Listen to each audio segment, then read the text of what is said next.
तो हेलो दोस्तों। तो आज के वीडियो लेक्चर में हम लोग डिस्कस करने वाले हैं काफ़ी सारे क्वेश्चंस एंड काफ़ी सारी थ्योरी भी, जहाँ पे मैं काफ़ी सारे इंपॉर्टेंट कंसेप्ट बताऊंगा, टिप्स एंड ट्रिक बताऊंगा at the end of this video lecture.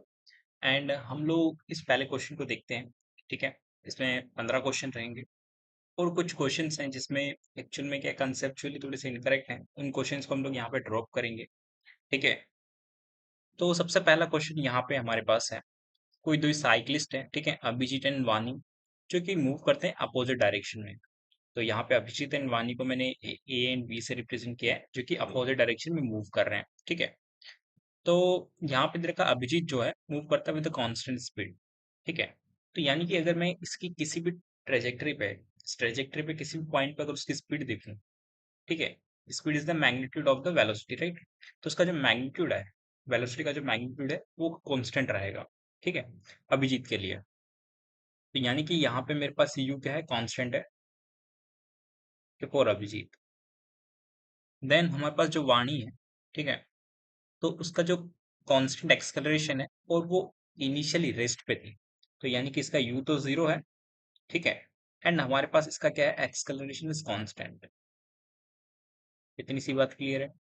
Then पूछा जा रहा है ये एक सेम स्पीड पे मीट करते हैं। ठीक है, मतलब जहां पर भी ये मीट कर रहे हैं, मान लेते हैं हम लोग कहीं पे यहाँ पे कुछ मीट कर रही है, दोनों के दोनों आके यहाँ पे कहीं मीट कर रहे हैं। ठीक है, तो दोनों का जो स्पीड का मैग्नीट्यूड है, दैट इज वी, ठीक है, रहने वाला है। वो दोनों सेम रहने वाले हैं। ठीक है, दोनों का जो स्पीड का मैग्नीट्यूड है वो दोनों का सेम रहने वाला है, तो वेलोसिटी का मैग्नीट्यूड। ठीक है, तो पूछा जा रहा है कि वो यहाँ से मान लीजिए कुछ एक्स डिस्टेंस ट्रेवल करके आया होगा अभिजीत यहाँ से, राइट, एंड ये कुछ वाई डिस्टेंस ट्रेवल किया होगा। तो हमसे यहाँ पे इन दोनों डिस्टेंस का रिलेशन पूछा है कि एक्स अपॉन वाई का रिलेशन क्या होने वाला है। ठीक है, तो काफी इजी क्वेश्चन हो गया यार ये तो। मतलब बेसिकली जो हमारे पास न्यूटन्स की इक्वेशंस होती हैं उसी से हो जाएगा। ठीक है, मोशन की जो तीन इक्वेशंस है, तो यानी कि हमारे पास यहाँ से डिस्टेंस लगा लेंगे, राइट। यहाँ पे देखो स्पीड क्या है, कांस्टेंट, इसकी तो क्या लगाएंगे हम लोग, X equals to U T से हो जाएगा हमारा काम, राइट। तो यानी कि हमारे पास यहाँ से यू टी ऊपर आ गया। ठीक है, बात करते हैं वाई की। ठीक है, वाई के लिए हम लोग second equation of motion use करेंगे, राइट। तो वाई हमारे पास कितना हो जाएगा, यू टी, यू तो हमारे पास जीरो है, right, plus half A T square. इतनी सी बात क्लियर है। ठीक है, और एक और चीज याद रखना, यहाँ पे जो u है वो कांस्टेंट है, तो यानी कि जो इसका फाइनल v आने वाला है, that is also equals to u। ठीक है, जब अभिजीत का u कांस्टेंट है, ठीक है, और जहां पे ये फाइनली मीट कर रहे होंगे उसकी स्पीड कुछ v है, और इसकी स्पीड अगर कांस्टेंट है, तो यहाँ पे भी तो क्या होने वाला है, u इक्वल्स टू v होने वाला है, राइट। तो यानी कि यहाँ पे तो पहली चीज तो हाफ ए टी स्क्वायर तो मैं यहाँ पे लिख सकता हूँ। इतनी सी बात क्लियर है। देन हमें तो यहाँ पे डिस्टेंस का रिलेशन निकालना है, तो यहाँ से मेरे को क्या करना पड़ेगा, टाइम इन सबको एलिमिनेट करना पड़ेगा, यू एंड इन सबको एलिमिनेट करना पड़ेगा, राइट। देन मैं क्या करना चाह रहा हूँ यहाँ पे, आप थोड़ा सा समझना कि मैं अब जो वाणी है, ठीक है, ये मैंने वाणी के लिए लिखा था, ये मैंने अभिजीत के लिए लिखा था ऊपर वाला। तो जो मैंने वाणी के लिए एक और इक्वेशन लिखता हूँ मैं, ठीक है, उसका यू कितना है, जीरो है, और वी हमारे पास किसके बराबर है, यू के बराबर है। ठीक है, जो कि यहाँ पे दे रखा है, एंड हमारे पास कुछ टाइम टी बाद वो मीट किए होंगे, उसका एक्सकलरेशन कुछ ए है, तो मैं यहाँ पे v equals to U plus A T वाली इक्वेशन लगाता हूँ। ठीक है, तो u तो जीरो है, और हमारे पास जो v है वो u के बराबर है, देन ए टी। इतनी सी बात क्लियर है। देन मैं यहाँ पे क्या करना चाह रहा हूँ, थोड़ा समझना। मैं ए टी की जगह पे क्या लिख सकता हूँ, u लिख सकता हूँ क्या, बिल्कुल लिख सकता हूँ।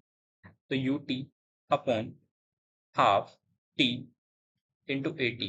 ए टी की जगह मैं यहाँ पे u पुट कर देता हूँ, then U T upon half U T लिख सकता हूँ, राइट। तो यहाँ से मेरे पास कितना बचेगा, सिर्फ टू बचेगा। तो एक्स इक्वल्स टू कितना आ जाएगा, वाई इंटू टू आ जाएगा। ठीक है, एक्स क्या था, अभिजीत के द्वारा ट्रेवल किया गया डिस्टेंस, एंड वाई हमारे पास क्या था, वानी के द्वारा ट्रेवल किया गया डिस्टेंस। ठीक है, तो अभिजीत ट्रेवल्स ट्वाइस, मतलब यानी डबल ट्रेवल कर रहा है क्या, बिल्कुल ट्रेवल कर रहा है। ठीक है, बाय द वाणी, वाणी के कंपैरिजन में। ठीक है, तो ऑप्शन नंबर ए हमारे पास क्या हो जाएगा, इस तरीके से करेक्ट हो जाएगा। बात करते हैं नेक्स्ट क्वेश्चन की। तो नेक्स्ट क्वेश्चन है यहाँ पे हमारे पास, ठीक है, एक हमारे पास इनएक्सटेंसिबल कोड है, मतलब जो हमारे पास रस्सी है वो इनएक्सटेंसिबल है और मासलेस है। ठीक है। एंड हमारे पास जो रिम है वो डिस्क है सॉलिड, मतलब हमारे पास जो ये पुली है एक्चुअल में डिस्क है, ठीक है, सॉलिड डिस्क है। एंड हमारे पास उसका मास और उसका कुछ रेडियस गिवन है, ठीक है। तो disc is free to rotate about its axis, ठीक है। जो हमारे पास इनर एक्सिस आ रही है, इसकी जो परपेंडिकुलर एक्सिस है एक्चुअल में, ठीक है, वो हमारे पास क्या इनटू द प्लेन है, ठीक है। उसके अबाउट इसके अबाउट ये रोटेट कर रही है, कुछ इस तरीके से रोटेट कर रही होगी, राइट। देन हमारे पास दे रखा है यहाँ पे the two blocks of mass m and m/2 are attached to the two free ends of the cord. एक और ये दोनों आपको कोड्स नजर आ रहे हैं, राइट। इसके अबाउट ये क्या कर रही है, रोटेट कर रही है, ठीक है, मतलब उसके ऊपर अटैच्ड है और रोटेट कर रही है एक्चुअल में, ठीक है। There is no slipping in the cord of the disc. इसका मतलब यहाँ पे समझना, मान लीजिए हमारे पास कुछ डिस्क है, ठीक है, और ये हमारे पास कुछ इसका एक्सकलरेशन होगा यहाँ पे, ठीक है, और ये हमारे पास कुछ आर है। तो जब यहाँ पे नो स्लिपिंग की कंडीशन होगी ना, यानी कि हमारे पास यहाँ पे एक्सकलरेशन ऑफ दिस पुली एंड जो हमारे पास यहाँ पे जो कोड रहने वाली है, ठीक है, उसका एक्सकलरेशन सेम रहने वाला है, मतलब उसमें कोई भी रिलेटिव मोशन नहीं हो रहा है। जैसे कि मान लीजिए मेरे पास मैं यहाँ पे ये पुली है, ठीक है, इसके पास कुछ रस्सी लगी हुई है, ठीक है। तो जो इस पार्ट की जो वेलोसिटी होगी ना, वो इस वाले पार्ट की भी वेलोसिटी होगी, ठीक है। और जो हमारे पास इस पुली का जो एक्सकलरेशन इसका होगा, वही एक्सकलरेशन हमारे पास किसका रहने वाला है, उस रॉक का भी रहेगा जो इसके ऊपर लगी हुई है, ठीक है। इसके बीच में क्या होने वाली है, नो स्लिपिंग कंडीशन है, यानी कि हमारे पास डेल्टा वी भी जीरो होगा और डेल्टा ए भी जीरो होगा। इतनी सी बात क्लियर है। तो यहीं से मैं एक कंक्लूजन निकालता हूँ, ठीक है, कि हमारे पास यहाँ पे ए इक्वल्स टू आर अल्फा, जो हमारे पास फॉर्मूला होता है, ठीक है, वो हम लोग यहाँ पे अप्लाई कर सकते हैं, ठीक है। ये एक्सकलरेशन किसका था एक्चुअल में, इस हमारे पास पुली का था, और वही एक्सकलरेशन नो स्लीपिंग के कारण किसका हो चुका है हमारे पास, इस रोप का भी हो जाएगा, ठीक है। तो acceleration of pulley equals to acceleration of rope हो सकता है हमारे पास, ठीक है, due to no slipping, due to no slipping. इतनी सी बात क्लियर है। देन हमारे पास यहाँ पे जो पुली का एक्सकलरेशन होगा, ठीक है, वो हमारे पास रोप का एक्सकलरेशन के इक्वल आ जाएगा यहाँ से, ठीक है, आर अल्फा। ये छोटा सा कंसेप्ट था जो कि यहाँ पे यूज होगा अभी, ठीक है। तो हमसे पूछा जा रहा है कि यहाँ पे angular acceleration of the disc क्या होगा, बताओ। हमारे पास अल्फा पूछा जा रहा है, जो कि ये है, ठीक है। तो चलिए निकालते हैं इसको। तो सबसे पहले कुछ चीजें समझते हैं यहाँ पे, ठीक है। सबसे पहले बात करते हैं टेंशन की, ठीक है। तो टेंशन पे सबसे पहले ध्यान दें, तो टेंशन दोनों स्ट्रिंग में डिफरेंट रहेगी, ठीक है। तो यहाँ पे मैं कुछ T1 टेंशन मान लेता हूँ, यहाँ पे कुछ T2 टेंशन मान लेता हूँ मैं यहाँ पे, ठीक है। इतनी सी बात क्लियर है। तो यानी कि हमारे पास स्ट्रिंग 1, ठीक है, एंड स्प्रिंग 2 में दोनों में क्या रहने वाली है, डिफरेंट टेंशन रहने वाली है, ठीक है, डिफरेंट टेंशन, ठीक है। तो मैं बोल सकता हूँ एक्सकलरेशन की बात करूँ मैं, तो एक्सकलरेशन जो हमारे पास रहने वाला है वो तीनों का सेम रहने वाला है। मतलब हमारे पास स्टॉप मोस्ट पॉइंट का जो एक्सकलरेशन रहेगा, ठीक है, पुली का, और m1 m/2, और हमारे पास m का जो एक्सकलरेशन रहने वाला है, क्या रहने वाला है, सेम रहने वाला है, ठीक है। इतनी सी बात क्लियर है। यानी हमारे पास इसका एक्सलेशन ऊपर की तरफ मान लेते हैं, तो इसका एक्सलेशन इस तरफ होगा और इस पॉइंट का एक्सलेशन कुछ इस तरीके से होगा। इतनी सी बात क्लियर होगी आप लोगों को।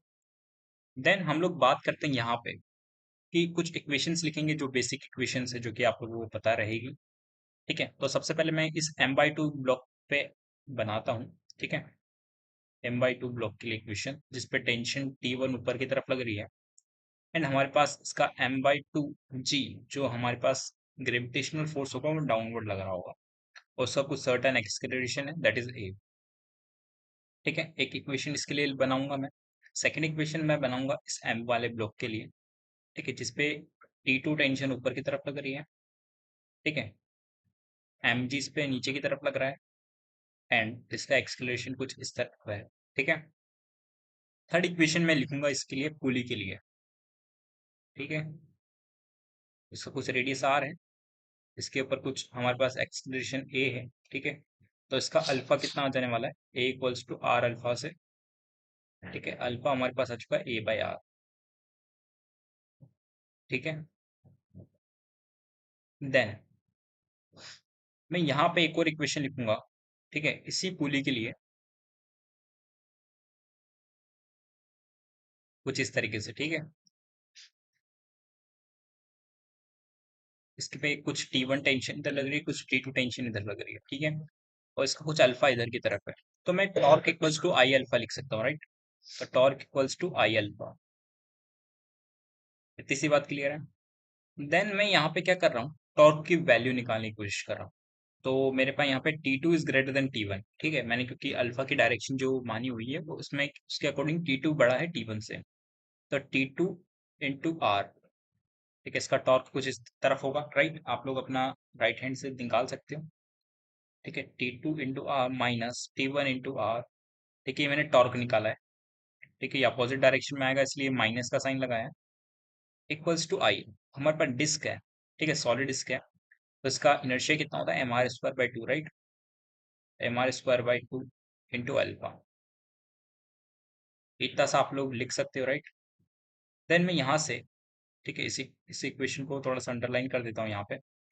फिर मैं इस इक्वेशन से यहाँ पे T1 एंड T2 की वैल्यू निकाल के यहाँ पे सब्स्टिट्यूट कर दूंगा, ठीक है। तो यहाँ पे T1 एंड T2 की वैल्यू मैं निकालता हूँ यहाँ से। तो यहाँ पे T1 माइनस m/2g हमारे पास किसके इक्वल है, m/2a के इक्वल है, ठीक है। इक्वेशन नंबर 2 इसको मान लेता हूँ मैं। एंड इक्वेशन नंबर 3 मुझे यहाँ से लिखनी है, ठीक है। तो यहाँ पे हमारे पास क्या हो जाएगा, mg - T2, ठीक है, इक्वल्स टू ma हो जाएगा। थर्ड इक्वेशन मैंने यहाँ से लिख दी है, राइट। देन हमें फोर्थ इक्वेशन यहाँ से मिल जाएगी, अल्फा इक्वल्स टू a/r से, ठीक है। तो आप लोगों को अब समझ में आ गया होगा कि यहाँ पे T2 एंड T1 की वैल्यू मैं यहाँ से रखूंगा। एंड जो हमारे पास a की वैल्यू है, ठीक है, उसको मैं क्या लिख सकता हूँ, आर अल्फा लिख सकता हूँ यहाँ से, ठीक है। इस वाले फॉर्मूले से आर अल्फा लिख सकता हूँ। और सारी की सारी जैसे आप लोग वैल्यू पुट कर दोगे तो आपको अल्फा डायरेक्टली मिल जाएगा। मैं आपको सॉल्व करके दिखा देता हूँ यहाँ पे। तो मैंने यहाँ पे चारों के चारों इक्वेशंस लिख दी आप लोगों के लिए, ठीक है। T1 माइनस मतलब T2 minus T1 R equals to mr² by 2 into alpha, ठीक है। यहाँ पे मैं T1 एंड T2 की वैल्यूज इसके अंदर सब्स्टिट्यूट कर दूंगा यहाँ पे, ठीक है। एंड यहाँ पे जो ए की वैल्यू है मैं यहाँ पे अल्फा आर लिख दूंगा, ठीक है। तो चलिए रखते हैं सबसे पहले इस इक्वेशन के अंदर इसकी वैल्यू। तो यहाँ पे हमारे पास इक्वेशन कितनी आ जाएगी, m/2a प्लस m/2g, ठीक है। ये T2 की वैल्यू मैंने यहाँ पे रखी है, ठीक है, माइनस T1, सॉरी T1 की वैल्यू मैंने यहाँ पे रखी है तो ये माइनस के साथ आएगा, ठीक है। मेरे को यहाँ पे T2 की वैल्यू रखनी है तो T2 की वैल्यू कितनी आ जाएगी, mg - ma, ठीक है, इंटू आर इक्वल्स टू, ठीक है। तो यहाँ पे mr² by 2 इंटू अल्फा। इतनी सी बात क्लियर है। देन मुझे यहाँ पे थोड़ा सा सॉल्व कर लेता हूँ मैं इसको सबसे पहले। तो हमारे पास यहाँ पे mg/2 तो बचेगा, ठीक है। एंड हमारे पास एक और टर्म बचेगी यहाँ पे, दैट इज -3 ma/2, ठीक है, कुछ इस तरीके से। Into R equals to mr² by 2 into alpha, ठीक है। ये स्मॉल आर ही है, ठीक है। देन हम लोग यहाँ से एक आर को आर से कैंसिल कर सकते हैं, ठीक है। वो मैं भी कर दूंगा यहाँ पे।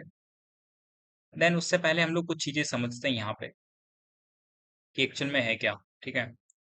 तो मैं यहाँ पे आर की वैल्यू, ए की वैल्यू सबसे पहले आर अल्फा पुट करता हूँ। तो mg/r/2 माइनस 3/2 m, ठीक है, इंटू ए आर, ठीक है। तो आर के मैंने एज इट इज लिखे रहने दिया, ए की जगह आर अल्फा पुट कर दिया, ठीक है। R alpha equals to mr² by 2 into alpha, ठीक है। तो यहाँ से mg/r/2 की वैल्यू कितनी आ चुकी है हमारे पास finally, mr² by 2 alpha plus 3/2 mr² alpha, ठीक है। तो यानी mg/r/2 इक्वल्स टू हमारे पास कितना आ गया यहाँ से, आप लोग बोल सकते हो कि ये कितना आ चुका है हमारे पास, 4/2 यानी 2 mr² अल्फा आ चुका है, ठीक है। m से m कैंसिल हो जाएगा बिल्कुल, ठीक है। m से m कैंसिल हो गया, एक r से एक r भी कैंसिल हो गया, ठीक है। तो यहाँ पे कितना आ जाएगा, g/4r, ठीक है, इक्वल्स टू अल्फा। तो ये हमारे पास क्या आ जाएगा, फाइनल इसका आंसर हो जाएगा इस तरीके से, ठीक है।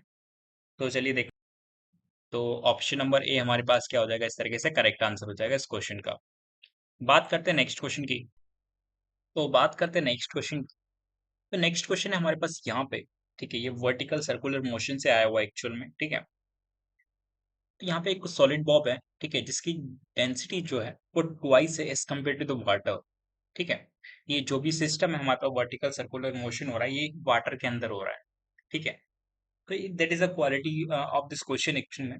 ठीक है, जैसे कि मान लीजिए हमारे पास जो बायोन्सी फोर्स होता है हमेशा वर्टिकल लगता है। ठीक है, एंड हमारे पास ग्रेविटेशन फोर्स डाउनवर्ड लग रहा है। ठीक है, तो जो हमें कुछ फॉर्मूलाज पहले से पता होते हैं, ठीक है, उसमें थोड़ा सा मॉडिफिकेशन करके भी हम इस क्वेश्चन को सॉल्व कर सकते हैं। और दूसरा मेथड भी बताऊंगा। ठीक है, एक हमारे पास एनर्जी कंजर्वेशन से भी आप लोग इस क्वेश्चन को कर सकते हो।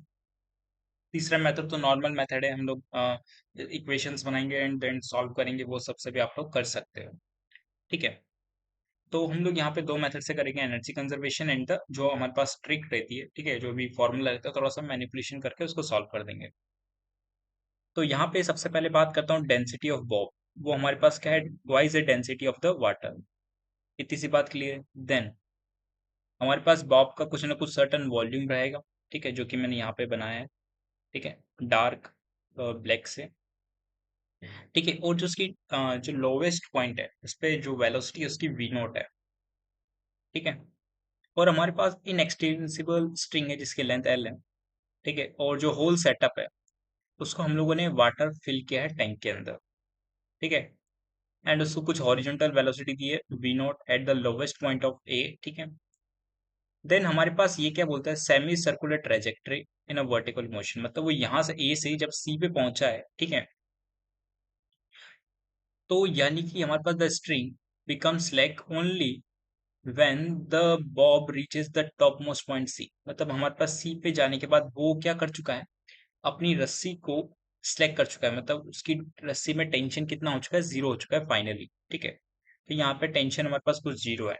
वेलोसिटी के बारे में अभी उसने कुछ नहीं बोला है, सिर्फ टेंशन के बारे में उसने बोला है। तो सटन कुछ ना कुछ वेलोसिटी हो भी सकती है उसकी। ठीक है, इस टॉप मोस्ट पॉइंट पे उसको हम कुछ वी एफ बोल देते हैं वहां पे। ठीक है, और हमारे पास जो भी विस्कस फोर्सेस है उसको निग्लेक्ट कर देना है यहाँ पे। ठीक है, तो यहाँ पे excretion due to gravity G दे रखा है, और हमसे पूछा जा रहा है कि वी नोट की वैल्यू क्या रहेगी in terms of G and L. ठीक है, क्योंकि चार ऑप्शन यहाँ पे गिवन है। तो चलिए देखते हैं इस क्वेश्चन को।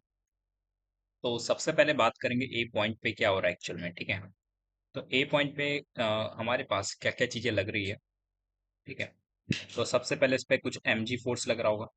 ठीक है, अगर उस एम जी फोर्स को अगर मैं लिखना चाहूँ तो क्या लिख सकता हूँ यहाँ पे, जो हमारे पास डेंसिटी है, ठीक है, उसके अगर फॉर्म में लिखना चाहूँ तो कितना लिख सकता हूँ, two times of rho W. ठीक है, यानी कि वाटर के डेंसिटी के टू ट्वाइस था, right, into volume of the bob. ठीक है, इनटू जी, ये लिख सकता हूँ। और सिमिलरली हमारे पास इस पे कुछ ना कुछ बायोन्सी फोर्स भी लग रहा होगा, एफ बी। ठीक है, तो कुछ ना कुछ इस पे टेंशन भी लग रहा होगा, टी, राइट। तो ये बात आपको पता होनी चाहिए। एंड एफ बी की वैल्यू क्या लिख सकते हैं, रो डब्ल्यू वी बी जी लिख सकते हैं। और उसका कुछ ना कुछ वेलोसिटी वी नॉट भी है, राइट। तो उसके कारण कुछ ना कुछ सेंट्रिपिटल एक्सलरेशन भी आ रहा होगा। तो हमारे पे जो डोमिनेटिंग फोर्स रहेगा वो कौन से रहेंगे, टेंशन। ठीक है, plus rho W V B G. ठीक है, एंड हमारे पास कितना रहने वाला है, minus two times of rho W.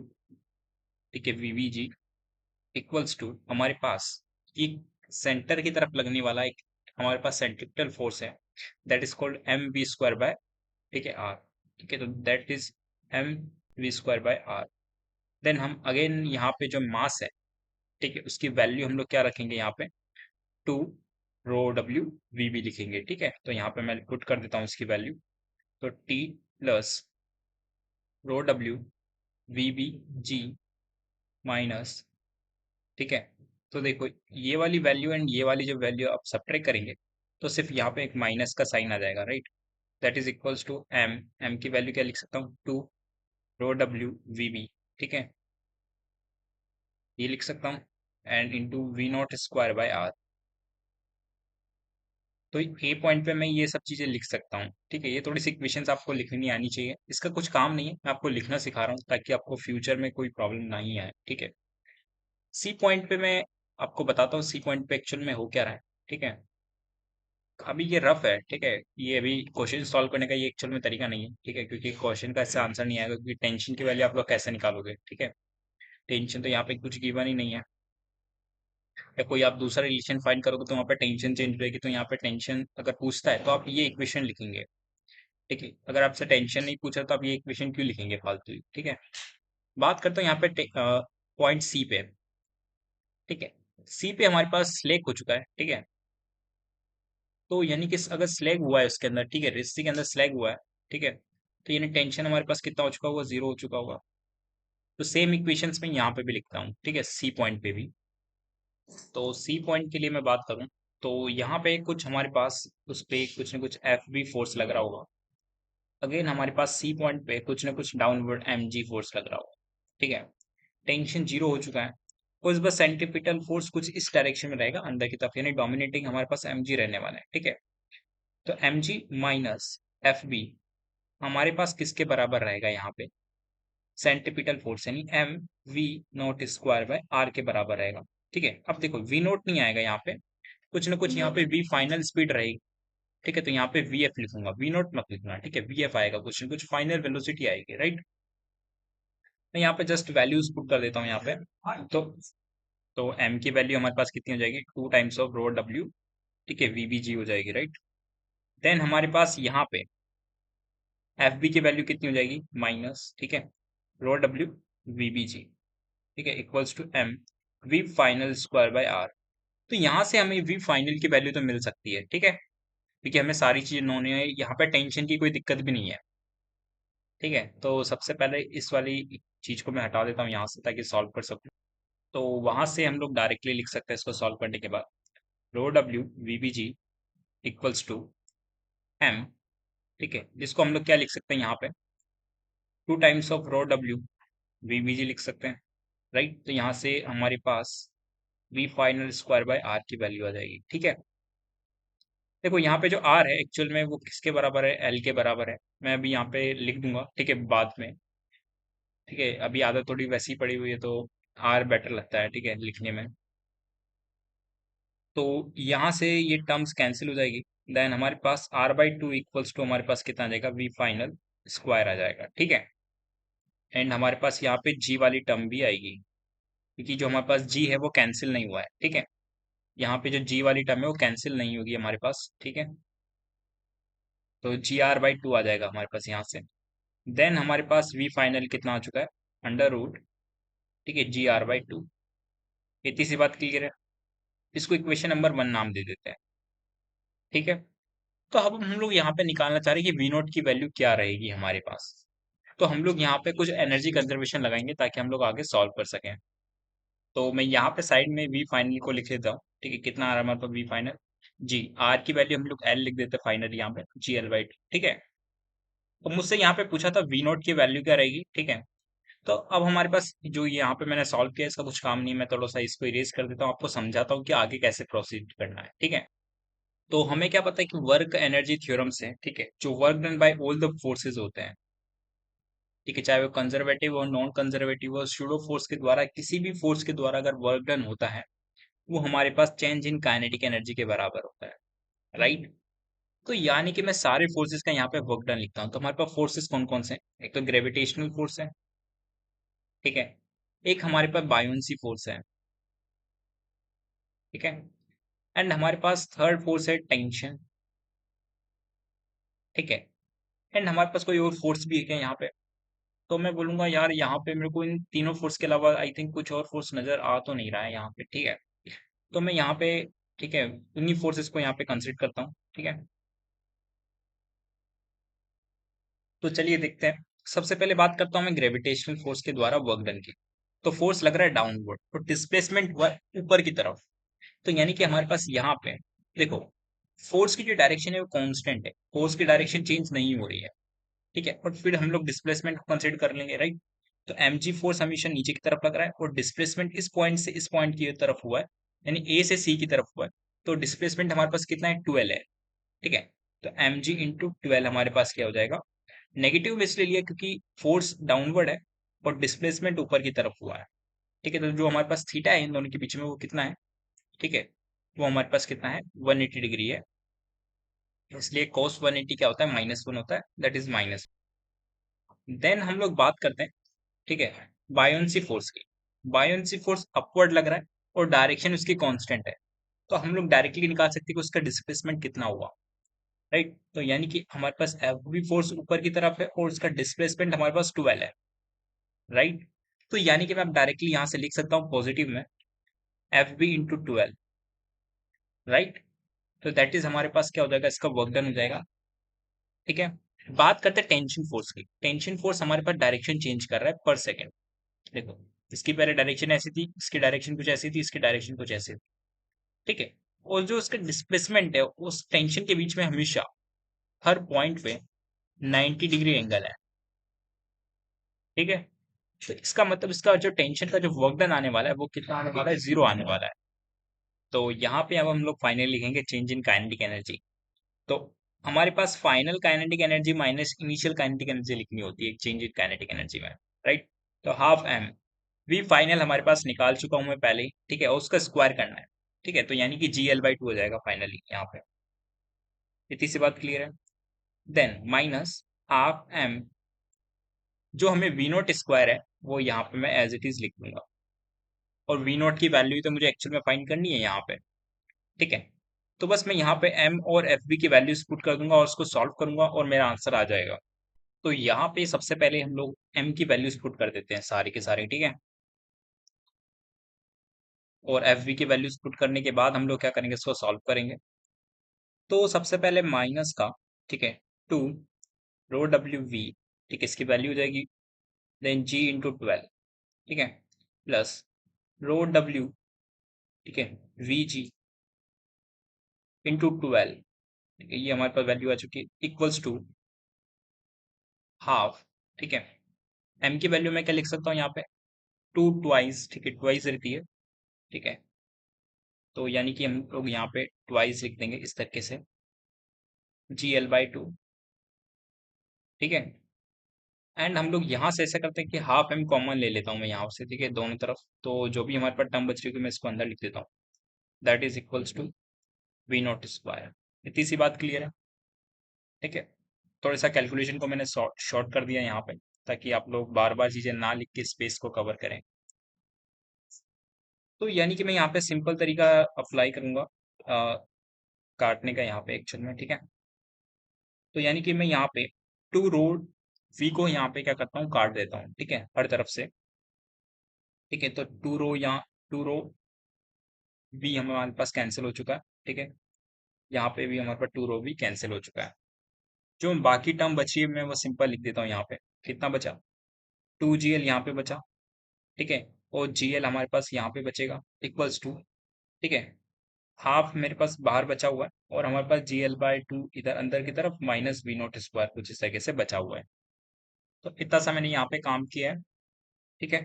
Then हमारे पास सिंपल कैलकुलेशन है। तो सबसे पहले मैं इन दोनों को सॉल्व कर लेता हूँ, कितना आ जाएगा, माइनस का जी एल, ठीक है। और यहाँ पे जो टू था मैंने इसको क्रॉस मल्टीप्लाई कर दिया, तो यहाँ पे कुछ इस तरीके से रहेगा, equals to G L by two, ठीक है, माइनस का वी नॉट स्क्वायर। तो मैं इस वाले टर्म को उधर की तरफ ले जाऊंगा एंड सॉल्व करूंगा। तो यहाँ से मेरे को वी नॉट की जो वैल्यू मिलेगी मुझे, डायरेक्टली मैं यहाँ पे लिख देता हूँ आप लोगों के लिए, कितना मिल रहा होगा मुझे यहाँ पे, 5 GL/2 मिलेगा, ठीक है। तो ये हमारे पास क्या रहने वाला है, वी नॉट की वैल्यू रहने वाली है। तो ऑप्शन नंबर ए हमारे पास क्या हो जाएगा, इस तरीके से करेक्ट आंसर हो जाएगा इस क्वेश्चन का। बात करते हैं इसको सॉल्व करने का मेथड नंबर 2 क्या है हमारे पास, ठीक है, मेथड नंबर 2। तो मेथड नंबर 2 हमारे पास थोड़ा सा फॉर्मूला बेस्ड है, ठीक है। कि हमें एक चीज पता है कि जब हमारे पास यहाँ पे अगर कुछ वी नॉट स्पीड रहती है, ठीक है, तो जब हमारे पास यहाँ पर अगर मुझे पहुंचाना है किसी भी पार्टिकल को टॉप मोस्ट पॉइंट सी पे, ठीक है, तो उसके लिए मुझे मिनिमम स्पीड जो देनी पड़ती है यहाँ पे वो कितनी देनी पड़ती है, √5 जी इफेक्टिव इंटू एल देनी पड़ती है, राइट। यानी जी इफेक्टिव अगर मैं फाइंड कर लेता हूँ तो बस मुझे वहां पे जी की वैल्यू पुट कर देनी है, जी इफेक्टिव की वैल्यू पुट कर देनी है और मेरा आंसर आ जाएगा। तो चलिए समझते हैं, थोड़ा सा कंसेप्ट भी बताऊंगा आप लोगों को क्या होता है, ठीक है।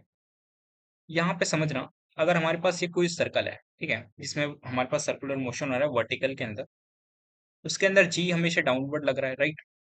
अगर हमारे पास एक्सेलरेशन कुछ डाउनवर्ड ही होता, ये एक्सेलरेशन की जगह कोई फोर्स होता, ठीक है, जैसे कि मान लीजिए यहाँ पे बायोंसी फोर्स दे रखा है, ठीक है, जो कि अपवर्ड डायरेक्शन में लग रहा है, तो उसको मैं क्या लिख सकता हूँ, एफ बी बाई एम लिख सकता हूँ, राइट, एक्सेलरेशन को यहाँ पे।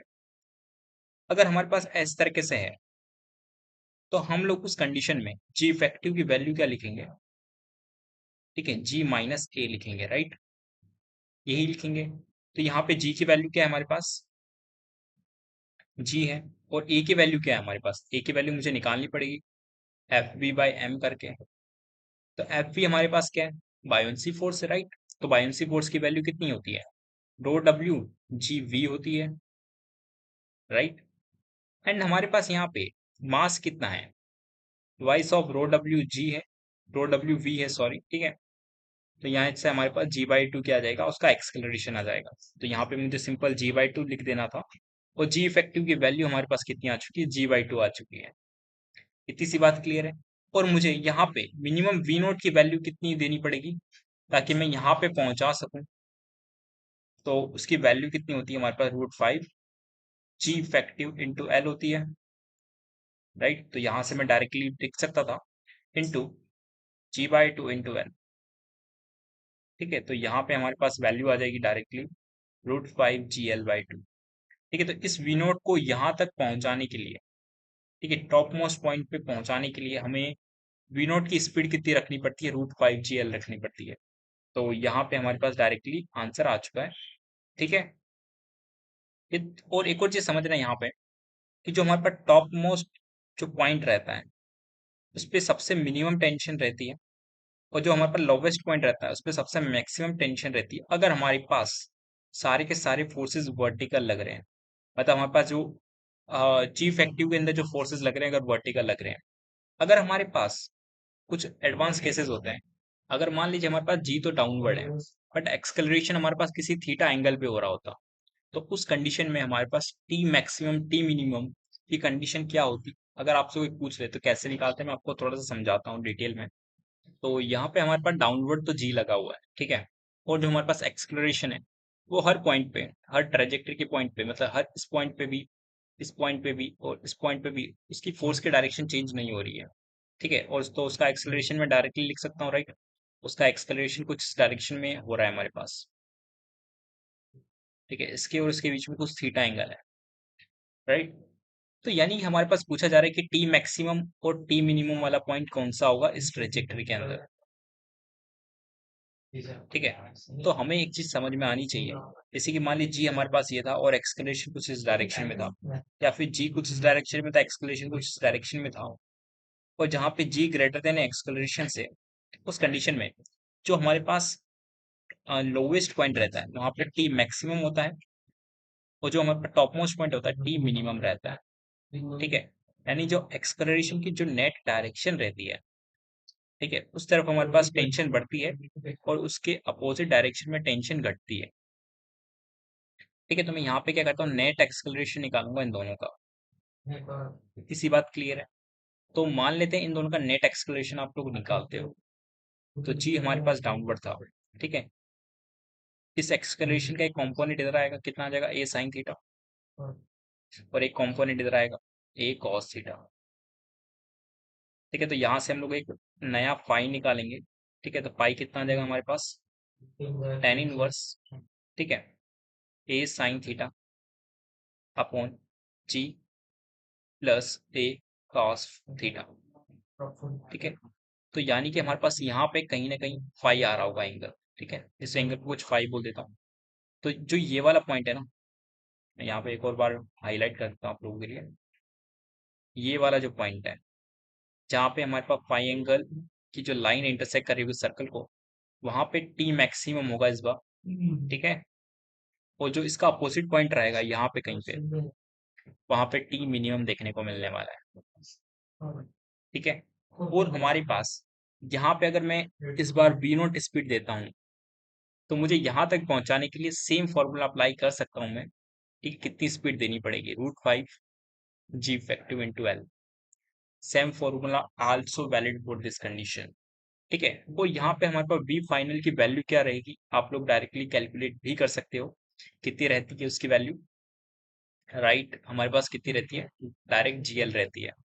ठीक है, जी इफेक्टिव इंटू एल। ठीक है, ये हमेशा याद रखना कि वी फाइनल की वैल्यू जो रहेगी वो जी इफेक्टिव इंटू एल रहती है, और लोएस्ट पॉइंट की जो आपस वेलोसिटी रहती है, ठीक है, वो हमारे पास √5 GL रहती है, वहां तक पहुंचाने के लिए, जहां पे हमारे पास टेंशन कितना होता है? 0 हो जाता है। ठीक है, सर्टन केस के अंदर 0 हो जाता है। ठीक है, बट हमारे पास अगर मैं √5 GL से ज्यादा देता हूँ तो कुछ ना कुछ वहां पे टेंशन भी रहेगी, उसकी वैल्यू भी आप लोग कैलकुलेट कर सकते हो। ठीक है, तो चलिए बढ़ते हैं नेक्स्ट क्वेश्चन की तरफ। तो हमारे पास यहाँ पे नेक्स्ट क्वेश्चन है कि हमारे पास सॉलिड स्फीयर है जिसकी रेडियस कुछ आर है। ठीक है, उसको half of the sphere is submerged. ठीक है, तो मैंने यहाँ पे डायग्राम बनाया हुआ है। ठीक है, और वो इक्विलिब्रियम में है। ठीक है, समझ रहे हैं? The sphere is pushed to vertically downward. जब मैं इसको डाउनवर्डली पुश कर देता हूँ, ठीक है, तो कुछ ना कुछ इक्विलिब्रियम उसका डिस्टर्ब हुआ हुआ। ठीक है, at the top most point पे मैंने उस पर कुछ ना कुछ डिस्टर्बेंस क्रिएट किया है। एक, ठीक है, उसको रिलीज कर दिया उस वक्त। Then it executes a simple harmonic motion, यानी कि एसएचएम प्रोड्यूस कर रहा है, राइट। देन पूछा जा रहा है कि उसका टाइम पीरियड क्या होगा, हमसे पूछा जा रहा है, सिंपल। ठीक है, तो सबसे पहले मैं इसके इक्वेशंस लिखता हूँ कि हमारे पास इसका कुछ ना कुछ वेट होगा, उसके कारण कुछ ना कुछ डाउनवर्ड एमजी लग रहा होगा। ठीक है, और कुछ ना कुछ एफबी फोर्स लग रहा होगा। ठीक है, इतनी सी बात क्लियर है। देन हम लोग यहाँ पे डायरेक्टली लिख सकते हैं कि एफ बी हमारे पास किसके बराबर है? एम जी के बराबर है। इतनी सी बात क्लियर होगी आप लोगों को। देन मैं यहाँ पे एक चीज समझा दूं कि यहाँ पे कुछ ना कुछ इसकी डेंसिटी मान लेते हैं। ठीक है, तो कुछ ना कुछ रो का हम मान लेते हैं, रो ऑफ स्फीयर कुछ मान लेते हैं। ठीक है, और रो ऑफ वाटर को कुछ रो डब्ल्यू बोल देते हैं। ठीक है, तो यानी कि मैं यहाँ पे एफ बी और हमारे पास एम की वैल्यू कुछ ना कुछ लिख सकता हूँ, राइट, टर्म्स ऑफ डेंसिटी। तो यानी कि मैं यहाँ पे रो, ठीक है, डब्ल्यू जी वी फोर्स लिख सकता हूँ, राइट। और हमारे पास यहाँ पे एम जी की वैल्यू क्या आ जाएगी यहाँ से डायरेक्टली? रो ऑफ स्फीयर, ठीक है, इंटू वॉल्यूम इंटू जी लिख सकता हूँ, राइट। तो यहाँ से मैं डायरेक्टली कंक्लूड कर सकता हूँ, क्या कंक्लूड कर सकता हूँ? ठीक है, देखो यहाँ पे जो वॉल्यूम समझड है वो वॉल्यूम आने वाला है। ठीक है, तो जो यहाँ पे मैंने वॉल्यूम लिखा है ना, ये गलत लिखा है। यहाँ पे मुझे v/2 लिखना चाहिए। ठीक है, क्यों लिखना चाहिए? क्योंकि मेरा सबमर्ज्ड जो वॉल्यूम है या डिस्प्लेस्ड जो वॉल्यूम है वो सिंपल v/2 है, कंप्लीटली v नहीं है। ठीक है, तीसरी बात हमेशा याद रखना, जो मोस्ट इंपॉर्टेंट थिंग है यहाँ पे, that is the v displacement. ठीक है, तो यहाँ पे मैं डायरेक्टली लिख सकता हूँ कि जो वी डब्ल्यू अपॉन जो हमारे पास रो डब्ल्यू अपॉन रो एस है, उसकी वैल्यू हमारे पास कितनी आ जाएगी? 2:1 आ जाएगी। ठीक है, कभी कभार आपसे ऐसा भी क्वेश्चन पूछ लिया जाता है कि इसका डेंसिटी का रेशियो क्या होगा। ठीक है, बात करता हूँ मैं यहाँ पे एसएचएम की। एसएचएम अभी से हम लोग करवा रहे हैं इसके अंदर, थोड़ा सा डिस्प्लेस किया। ठीक है, तो क्या होगा कि ये हमारे पास कुछ ना कुछ डिस्प्लेस हुआ है, और काफी हल्का सा डिस्प्लेस हुआ है डाउनवर्ड। तो मैं यहाँ पे कुछ ना कुछ डीएक्स मान लेता हूँ कि डीएक्स कुछ डिस्प्लेसमेंट हुआ है। ठीक है, तो इसका वॉल्यूम कितना होगा, जो डिस्प्लेस्ड वॉल्यूम कितना होगा? तो मैं थोड़ा सा डिस्प्लेस वॉल्यूम के बारे में बताता हूँ कि उस डिस्प्लेस वॉल्यूम के कारण ही क्या होगा। एक हमारे पास अपवर्ड फोर्स जनरेट हो रहा होगा अलग से। ठीक है, तो मैं बोल सकता हूँ कि एफ बी, जो हमारे पास बायोन्सी फोर्स एक्स्ट्रा जनरेट हुआ है, वो इस डिस्प्लेसमेंट ऑफ फोर्स के कारण हुआ है। ठीक है, जो हमारे पास यहाँ पे जो एक्स्ट्रा वॉल्यूम आया है इसके कारण हुआ है। ठीक है, तो मैं यहाँ पे बोल सकता हूँ कि F B extra code F B dash बोल देता हूँ। ठीक है, डाउनलोड फोर्स हमारे पास एम जी लगा हुआ था ऑलरेडी। ठीक है, हमारे पास एक और एक्स्ट्रा फोर्स आया है, ठीक है, जो कि ऊपर की तरफ लग रहा है। ठीक है, तो मैं यहाँ पे उसकी वैल्यू लिख देता हूँ डायरेक्टली माइनस का। ठीक है, ऊपर की तरफ लग रहा है इसलिए मैंने यहाँ पे माइनस लिखा है। ठीक है, जो कि हम लोगों ने एम जी लिखा है वो पॉजिटिव लिखा है, यानी कि डाउनवर्ड लग रहा था इसलिए। ठीक है, उसकी वैल्यू कितनी आ जाएगी हमारे पास यहाँ से? डायरेक्टली आप लोग लिख सकते हो रो, ठीक है, जो हमारे पास वाटर की डेंसिटी है, into G into delta B, जो हमारे पास वॉल्यूम हल्का सा जो डिस्प्लेस हुआ है। ठीक है, तो एफ बी हमारे पास एम जी के बराबर था, तो यहाँ पे हम लोग एफ बी डैश की जो वैल्यू लिख सकते हैं वो डायरेक्टली क्या लिख सकते हैं? ठीक है, rho W G into delta V. Delta V हमारे पास कितना है समझना, ये हमारे पास कंप्लीटली आर का रेडियस है, और हमारे पास यहाँ पे डेल एक्सिस का कुछ ना कुछ डिस्प्लेसमेंट हुआ है, तो that is a cylindrical block like system. ठीक है, तो इसका वॉल्यूम कितना आ जाएगा, pi R square into del X. ठीक है, ये हमारे पास इसका वॉल्यूम रहने वाला है। इतनी सी बात के लिए डेल्टा भी मैं बोल देता हूँ यहाँ पे। ठीक है, तो मैं यहाँ पे उसकी वैल्यू पुट कर दूंगा, तो कितना आ जाएगा, पाई आर स्क्वायर, ठीक है, डेल एक्स। इतनी सी बात क्लियर है, और ये माइनस के साथ आ रहा है। तो इसका मतलब यहाँ पे थोड़ा सा समझना कि हमारे पास यहाँ पे एक ऐसा फोर्स है, ठीक है, जो कि माइनस का के एक्स के बराबर है। तो हमें यहाँ पे के की जो वैल्यू रहती है और ओमेगा में कुछ रिलेशन पता है क्या, या टाइम पीरियड में कुछ रिलेशन पता है क्या? बिल्कुल पता है। के हमारे पास होता है रूट, ठीक है, आई थिंक ओमेगा जो होता है हमारे पास, ठीक है, रूट के बाई एम के बराबर होता है। ठीक है, तो मैं यहाँ से के की वैल्यू फाइंड कर सकता हूँ। तो ये हमारे पास के की वैल्यू है। ठीक है, और हमारे पास एम तो पता है ही हमें। ठीक है, जो हमारे पास मास ऑफ द बॉब है, जो कि एसएचएम कर रहे हैं, राइट। तो हमारे पास टाइम पीरियड कितना हो जाएगा, 2 पाई बाई ओमेगा। ओमेगा की वैल्यू हमारे पास कितनी है यहाँ पे, ठीक है, के बाई एम हो जाएगी। तो मैं यहाँ पे 2 पाई, ठीक है, एम हमारे पास कितना है, एम की वैल्यू में लिख सकता हूँ रो ऑफ द बॉब, ठीक है, इनटू उसका वॉल्यूम अपॉन, यहाँ पे के की वैल्यू में डायरेक्टली लिख सकता हूँ, कितना आ जाएगा, रो डब्ल्यू, ठीक है, जी इंटू पाई आर स्क्वायर। इतनी सी बात क्लियर है। ठीक है, तो वॉल्यूम मुझे पता है कितना है, बॉब का volume 4/3 pi R cube, right. तो मैं यहाँ पे वॉल्यूम भी लिख देता हूँ, वॉल्यूम हमारे 4/3 पाई आर क्यूब है। ठीक है, तो यहाँ पे मैंने डायरेक्टली वैल्यूज पुट किए डायरेक्टली। ठीक है, तो यहाँ पे हमारे पास कितना आ जाएगा, रो बी, ठीक है, इंटू 4/3 पाई आर क्यूब, ठीक है, upon rho W into G into pi R square. इतनी सी बात क्लियर है। देन रो बी अपॉन, ठीक है, रो डब्ल्यू की जो वैल्यू है हमारे पास कितनी, 1:2 आ रही है यहाँ से। ठीक है, ठीक है, इसकी वैल्यू 1:2 है। देन हमारे पास यहाँ पे 4/3 एज इट इज लिखा रहेगा। ठीक है, इसकी वैल्यू, ठीक है, पाई से पाई कैंसिल हो जाएगा, आर क्यूब से आर स्क्वायर का कितना कटेगा, आर कटेगा, एंड हमारे पास जी एज इट इज रहेगा नीचे। ठीक है, तो यहाँ से मैं डायरेक्टली बोल सकता हूँ, ठीक है, 2 पाई हमारे पास आगे चलता आ रहा है। ठीक है, यहाँ पे हमेशा याद रखना 2 पाई हमारे पास आगे है इसके। तो 2 पाई इंटू यहाँ पे हमारे पास 2 r/3 जी आ जाएगा इस बात से। ठीक है, तो ऑप्शन नंबर ए हमारे पास क्या हो जाएगा, इस तरीके से करेक्ट आंसर हो जाएगा इस क्वेश्चन का। ठीक है, तो कुछ चीजें आपको याद होनी चाहिए, जैसे कि मान लीजिए अगर मैं ऊपर से कंप्रेस कर रहा हूँ, ठीक है, तो जो हमारे पास mg नीचे का फोर्स रहेगा वो थोड़ा सा डिक्रीज हो जाएगा। क्यों डिक्रीज हो जाएगा, क्योंकि हमारे पास बायोन्सी फोर्स पर डेल्टा वी बढ़ने के कारण बायोन्सी फोर्स बढ़ गया होगा, तो mg में कुछ ना कुछ गिरावट आएगी, राइट। इसलिए मैंने यहाँ पे एक तो माइनस का साइन लिया था mg को थोड़ा सा डिक्रीज दिखाने के लिए।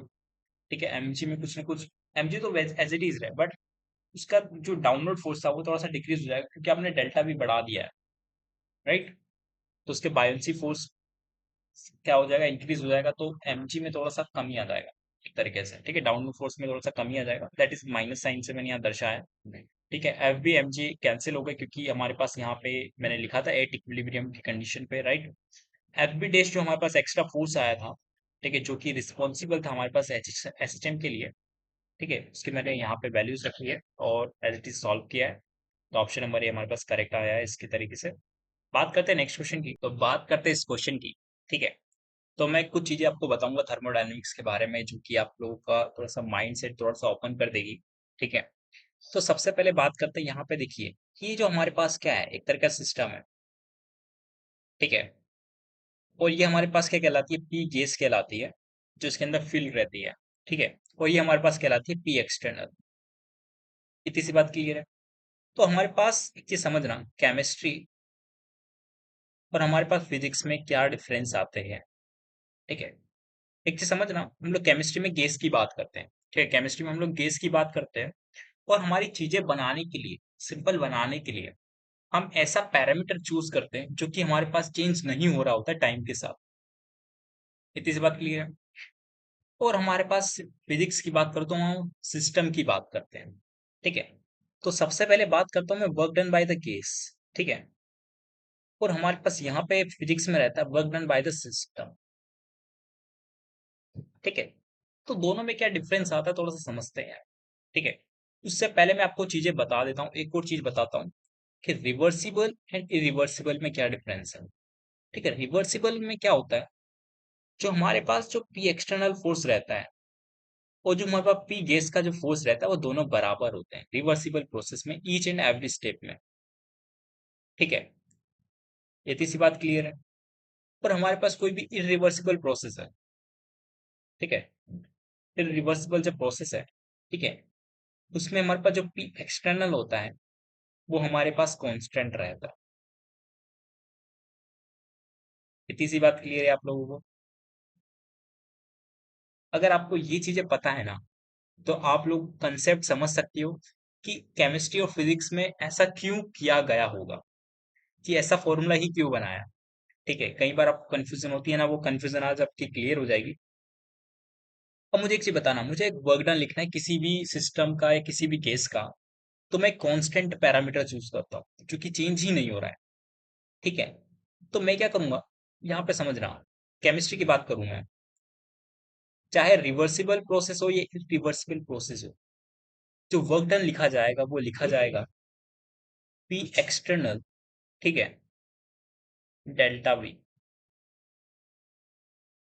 अब एक और चीज समझना यहाँ पे, मान लीजिए पी एक्सटर्नल फोर्स कुछ इस तरफ से लग रहा है और डेल्टा वी यानी डिस्प्लेसमेंट भी कुछ इस तरीके से हो रहा है, राइट। तो हमारे पास जब प्रेशर जो एग्जर्ट कर रहा होगा, उसके कारण जो फोर्स लग रहा होगा पिस्टन के ऊपर, और जो डिस्प्लेसमेंट हो रहा है उसकी डायरेक्शन क्या है, सेम है। तो यानी कि वर्क डन हमारे पास क्या आना चाहिए था, पॉजिटिव आना चाहिए था, राइट। बट हमारे पास यहाँ पे देखिए कि जब आप बाहर से प्रेशर लगाएंगे तो वॉल्यूम हमारे पास क्या होगा, डिक्रीज होगा। तो डेल्टा वी हमारे पास उस केस के अंदर नेगेटिव आ रहा है, डेल्टा वी नेगेटिव आया क्योंकि हमारे पास वॉल्यूम क्या होगा, डिक्रीज होगा इस केस के अंदर।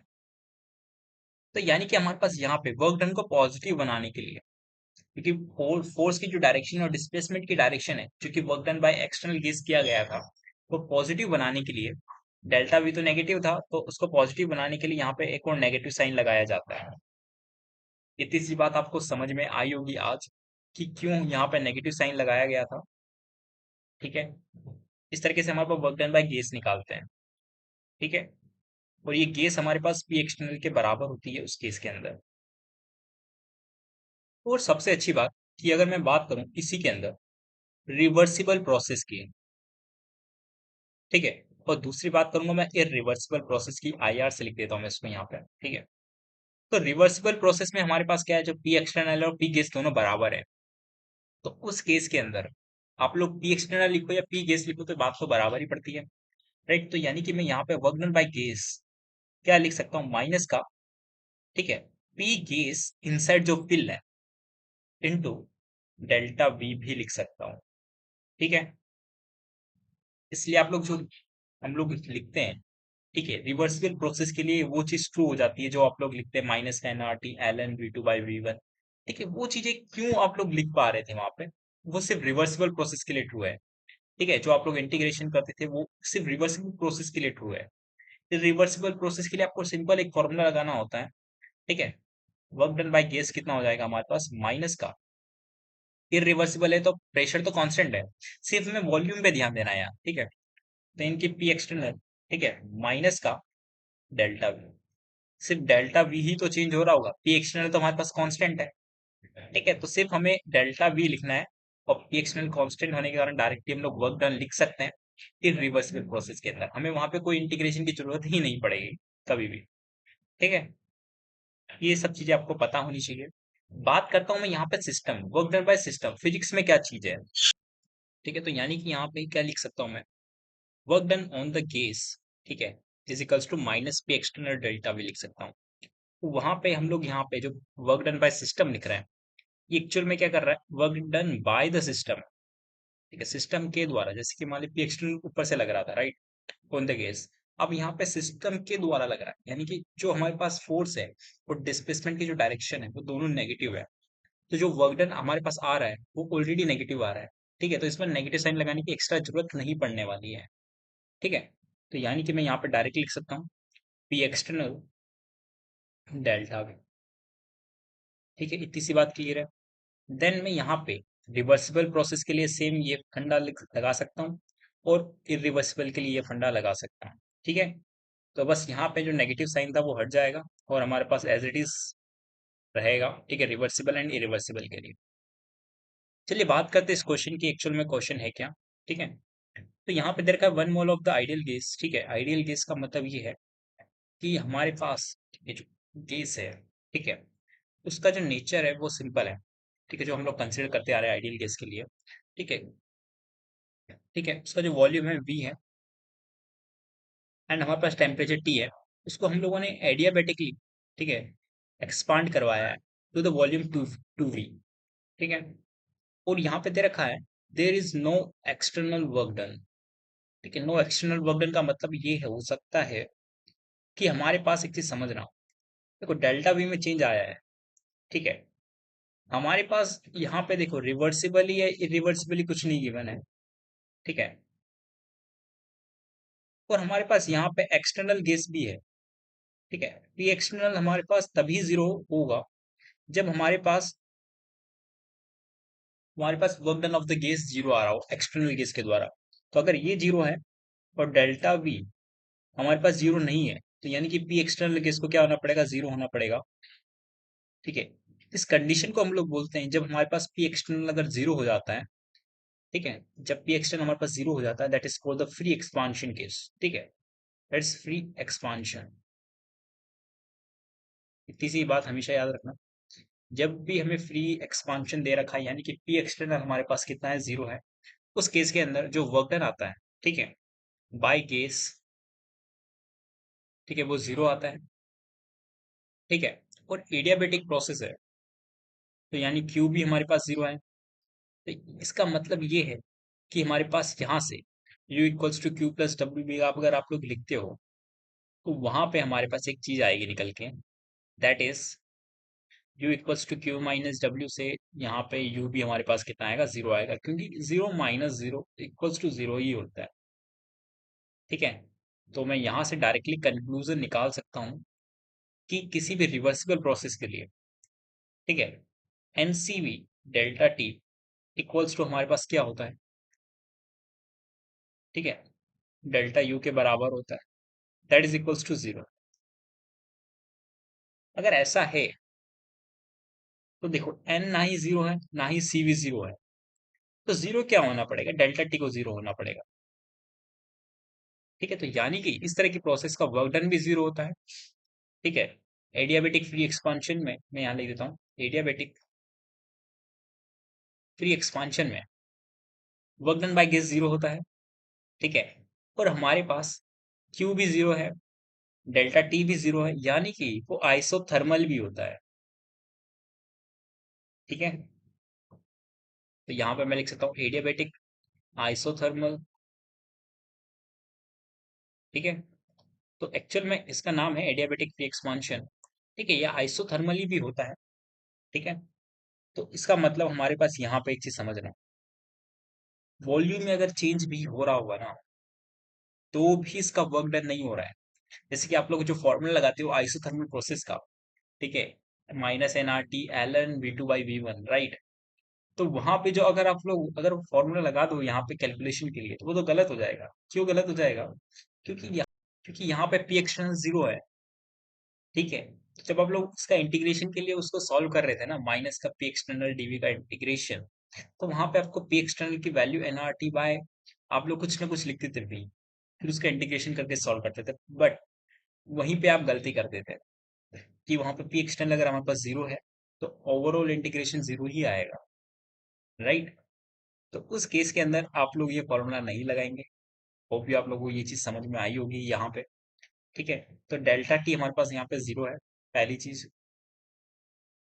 यहाँ पे एक चीज समझना, आइडियल केस के लिए अगर डेल्टा टी जीरो है, टी वन इक्वल्स टू अगर टी टू है, ठीक है, इसका मतलब P one V one equals to हमारे पास पी टू वी टू भी होगा। बस यहीं से आप लोगों को एक कंक्लूजन समझ में आना चाहिए। ठीक है, कि हम लोग यहाँ पे अब क्या करने वाले हैं।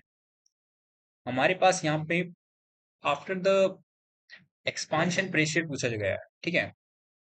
एक्सपांशन के बाद प्रेशर पूछा गया है, तो एक्सपांशन से पहले मेरे पास P1 V1 किसके बराबर होगा, ठीक है, NRT के बराबर होगा, right, equals to P2 × V2। इतनी सी बात क्लियर है, ठीक है। हमें फाइनल वॉल्यूम दे रखा है, कितना है, 2V है, तो NRT/2V equals to P final, ठीक है। मोल्स हमें 1 गिवन है, तो यहाँ पे हम लोग डायरेक्टली 1 रख देंगे, तो 1 × RT/2V equals to P final. तो इस तरीके से इस क्वेश्चन को सॉल्व करना था आप लोगों को, ठीक है।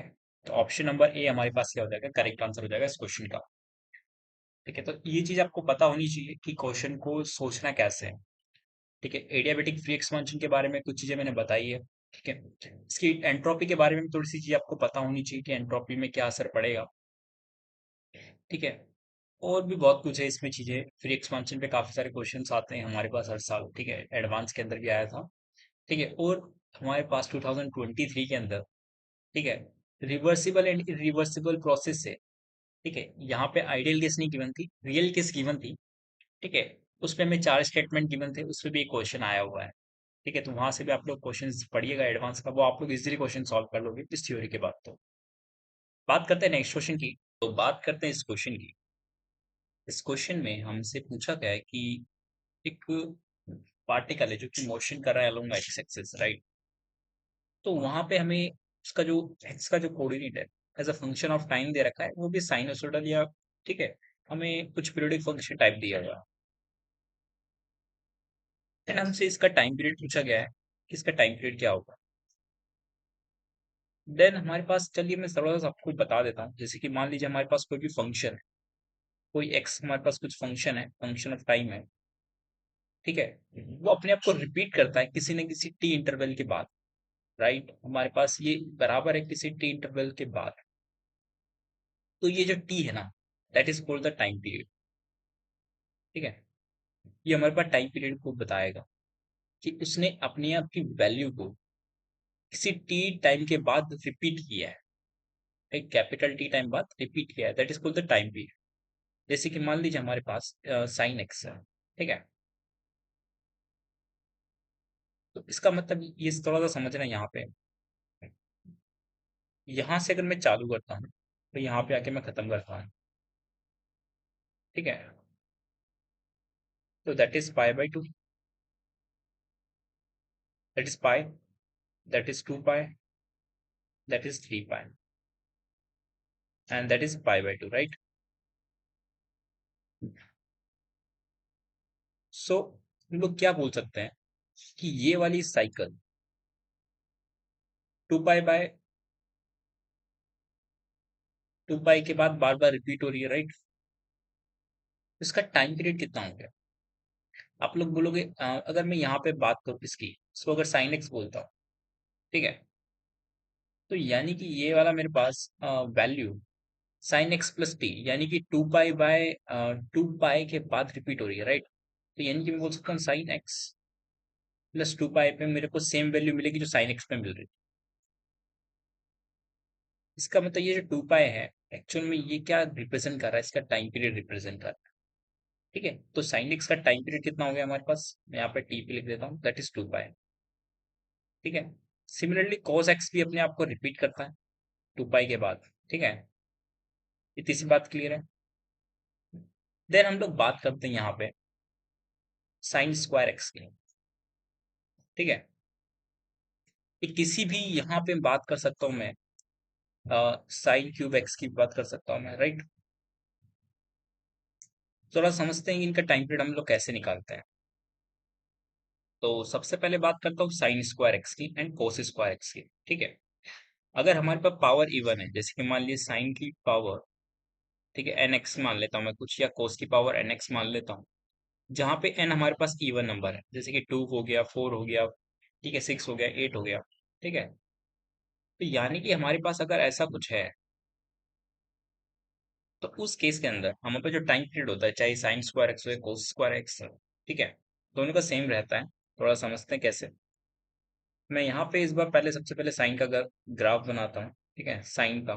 साइन एक्स का ग्राफ अगर आप लोग को पता है तो साइन स्क्वायर एक्स का पता ही चल सकता है, राइट। ये साइन एक्स का ग्राफ,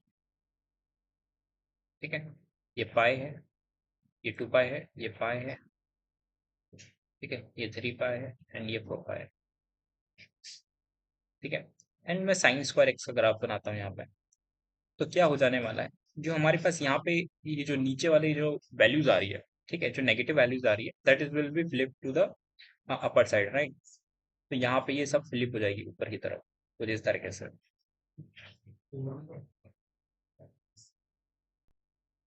ठीक है। तो ये कितना है हमारे पास, पाई था, ये 2 पाई, ये 3 पाई, ये 4 पाई एंड ये 5 पाई। तो इसका मतलब हमारे पास इसका जो टाइम पीरियड है वो अब क्या हो चुका है, पहले 2 पाई था, ठीक है, अब क्या हो चुका है, पाई हो चुका है। इतनी सी बात क्लियर है। सिमिलर तरीके से अगर मैं कोस की बात करूं यहाँ पे, ठीक है, तो कोस हमारे पास कहाँ से चालू होता है, 1 से चालू होता है, राइट। तो यानी कि यहाँ पे हमारे पास कुछ इस तरीके से ग्राफ बनता था कोस का, राइट। ये हमारे पास 2 पाई पे कहानी है। फिर इसके बाद की कहानी क्या है, सेम तरीके से रिपीट करती है अपने आप को। ये हमारे पास 4 पाई तक की कहानी, ठीक है। तो ये हमारे पास कोस एक्स का ग्राफ था। तो यानी कि हमारे पास अगर मैं बात करूं यहाँ पे कोस स्क्वायर एक्स के ग्राफ की क्या होगी कहानी, सिमिलर जो हमारे पास नेगेटिव पार्ट है वो फ्लिप करके ऊपर चला जाएगा, राइट, कोस स्क्वायर एक्स, ठीक है। तो चलिए बनाते हैं उसको, ठीक है, इस तरीके से। तो आप लोग देखेंगे कि यही पैटर्न बार बार रिपीट हो रहा है, ठीक है। यानी कि ये वाला हमारे पास कितना है, पाई है, देन ये अगेन पाई है, देन ये अगेन पाई है, ठीक है। तो यानी कि अब इसका इंटरवल क्या हो चुका है, ये टाइम पीरियड क्या हो चुका है, पाई हो चुका है, ठीक है। इतनी सी बात क्लियर है। तो यानी कि अगर मैं स्क्वायर करता हूँ या फिर हमारे पास पावर 4 करता हूँ, ठीक है, या पावर 6 करता हूँ या पावर 8 करता हूँ, तो उसका जो टाइम पीरियड है वो हाफ हो जाता है, ठीक है। यानी 2 पाई से क्या हो चुका है, पाई हो चुका है। इतनी सी बात क्लियर है। अगर मैं क्यूब करता हूँ या 5 करता हूँ, ठीक है, अगर मैं यहाँ पे n=, कोड लिखता हूँ कुछ भी, ठीक है, तो क्या मेरे पास ये चीज फ्लिप होगी क्या ऊपर की तरफ, नहीं होगी, राइट। इसका मतलब यहाँ पे एक चीज समझना, no change in time period, ठीक है, no change in time period, time period में कोई भी बदलाव नहीं आएगा। इतनी सी बात क्लियर है। यानी कि यहाँ पे हमारे पास टाइम पीरियड में कोई बदलाव देखने को नहीं मिलता है। तो यानी कि हमारे पास यहाँ पे एग्जैक्टली 2 पाई रहने वाला है, यहाँ पे एग्जैक्टली 2 पाई रहने वाला है, ठीक है। अब हम लोग बात करते हैं कि हमारे पास साइन एक्स ना देके sin 2x गिवन है, तो फिर टाइम पीरियड क्या होगा हमारे पास, चलिए देखते हैं। तो चलिए देखते हैं। तो यहाँ पे हमारे पास एक चीज समझ रहे हैं, यहाँ पे sin 2x एंड मैं cos 2x की बात करता हूँ, सबसे पहले इनका टाइम पीरियड निकालने की कोशिश करता हूँ, ठीक है। तो चलिए इसका सबसे पहले ग्राफ बनाते हैं, sin 2x का ग्राफ कैसा दिखता है, ठीक है। नॉर्मल हम लोग मेथड जो यूज करते हैं वैल्यू पुट करके उसकी ग्राफ बनाने, ड्रॉ करने की, वही हम लोग सब यहाँ पे नाटक करने वाले हैं, ठीक है। तो sin 2x, ठीक है, sin 0 0 होगा, ठीक है। sin π/4 कितना होगा हमारे पास, तो π/4 मैं जैसे इसके अंदर रखूंगा तो मेरे को कितनी वैल्यू मिल जाएगी, π/2, यानी कि 1 वाली वैल्यू मिल जाएगी, यानी कि π/4 पे इस बार मुझे 1 मिल जा रहा है, ठीक है। तो यानी कि मेरा ग्राफ यहाँ तक का तो ड्रॉ हो गया, राइट। एंड हमारे पास बात करता हूँ मैं यहाँ पे पाई नहीं, मैं यहाँ पे रखता हूँ π/2, π/2 पे मेरे को कितनी वैल्यू मिल रही है, पाई वाली मिल रही है, पाई वाली वैल्यू मिल रही है, राइट। तो यानी उस पे कितना होता है, 0 होता है, राइट। तो ये 0 हो गया। देन हमारे पास यहाँ पे अगर मैं पाई रखता हूँ तो हमारे पास कितनी वैल्यू मिल रही है, यहाँ पे 0 अगेन वैल्यू मिल रही है, राइट। तो अगर मैं यहाँ पे रखता हूँ कुछ ऐसी वैल्यू रखता हूँ जो कि इसके बीच में लाई कर रही है, ताकि मैं पता कर सकूँ कि इसके बीच में कौन सी वैल्यू लाई कर रही होगी, राइट। तो यानी कि मैं पाई-π/4 करता हूँ तो कहता हूँ 3π/2, राइट। 3π/2 अगर मैं यहाँ पे रखता हूँ, आई थिंक कितना हो जाएगा, ये एवरेज लेंगे इसका, 3π/2 4 आई थी, ठीक है। 3 पाई बाई 4 अगर मैं यहाँ पे रखता हूँ, 3 पाई बाई 2 बनेगा, इसकी वैल्यू -1 रहेगी, राइट। इस तरीके से तो ग्राफ कुछ इस तरीके से बन गया, राइट।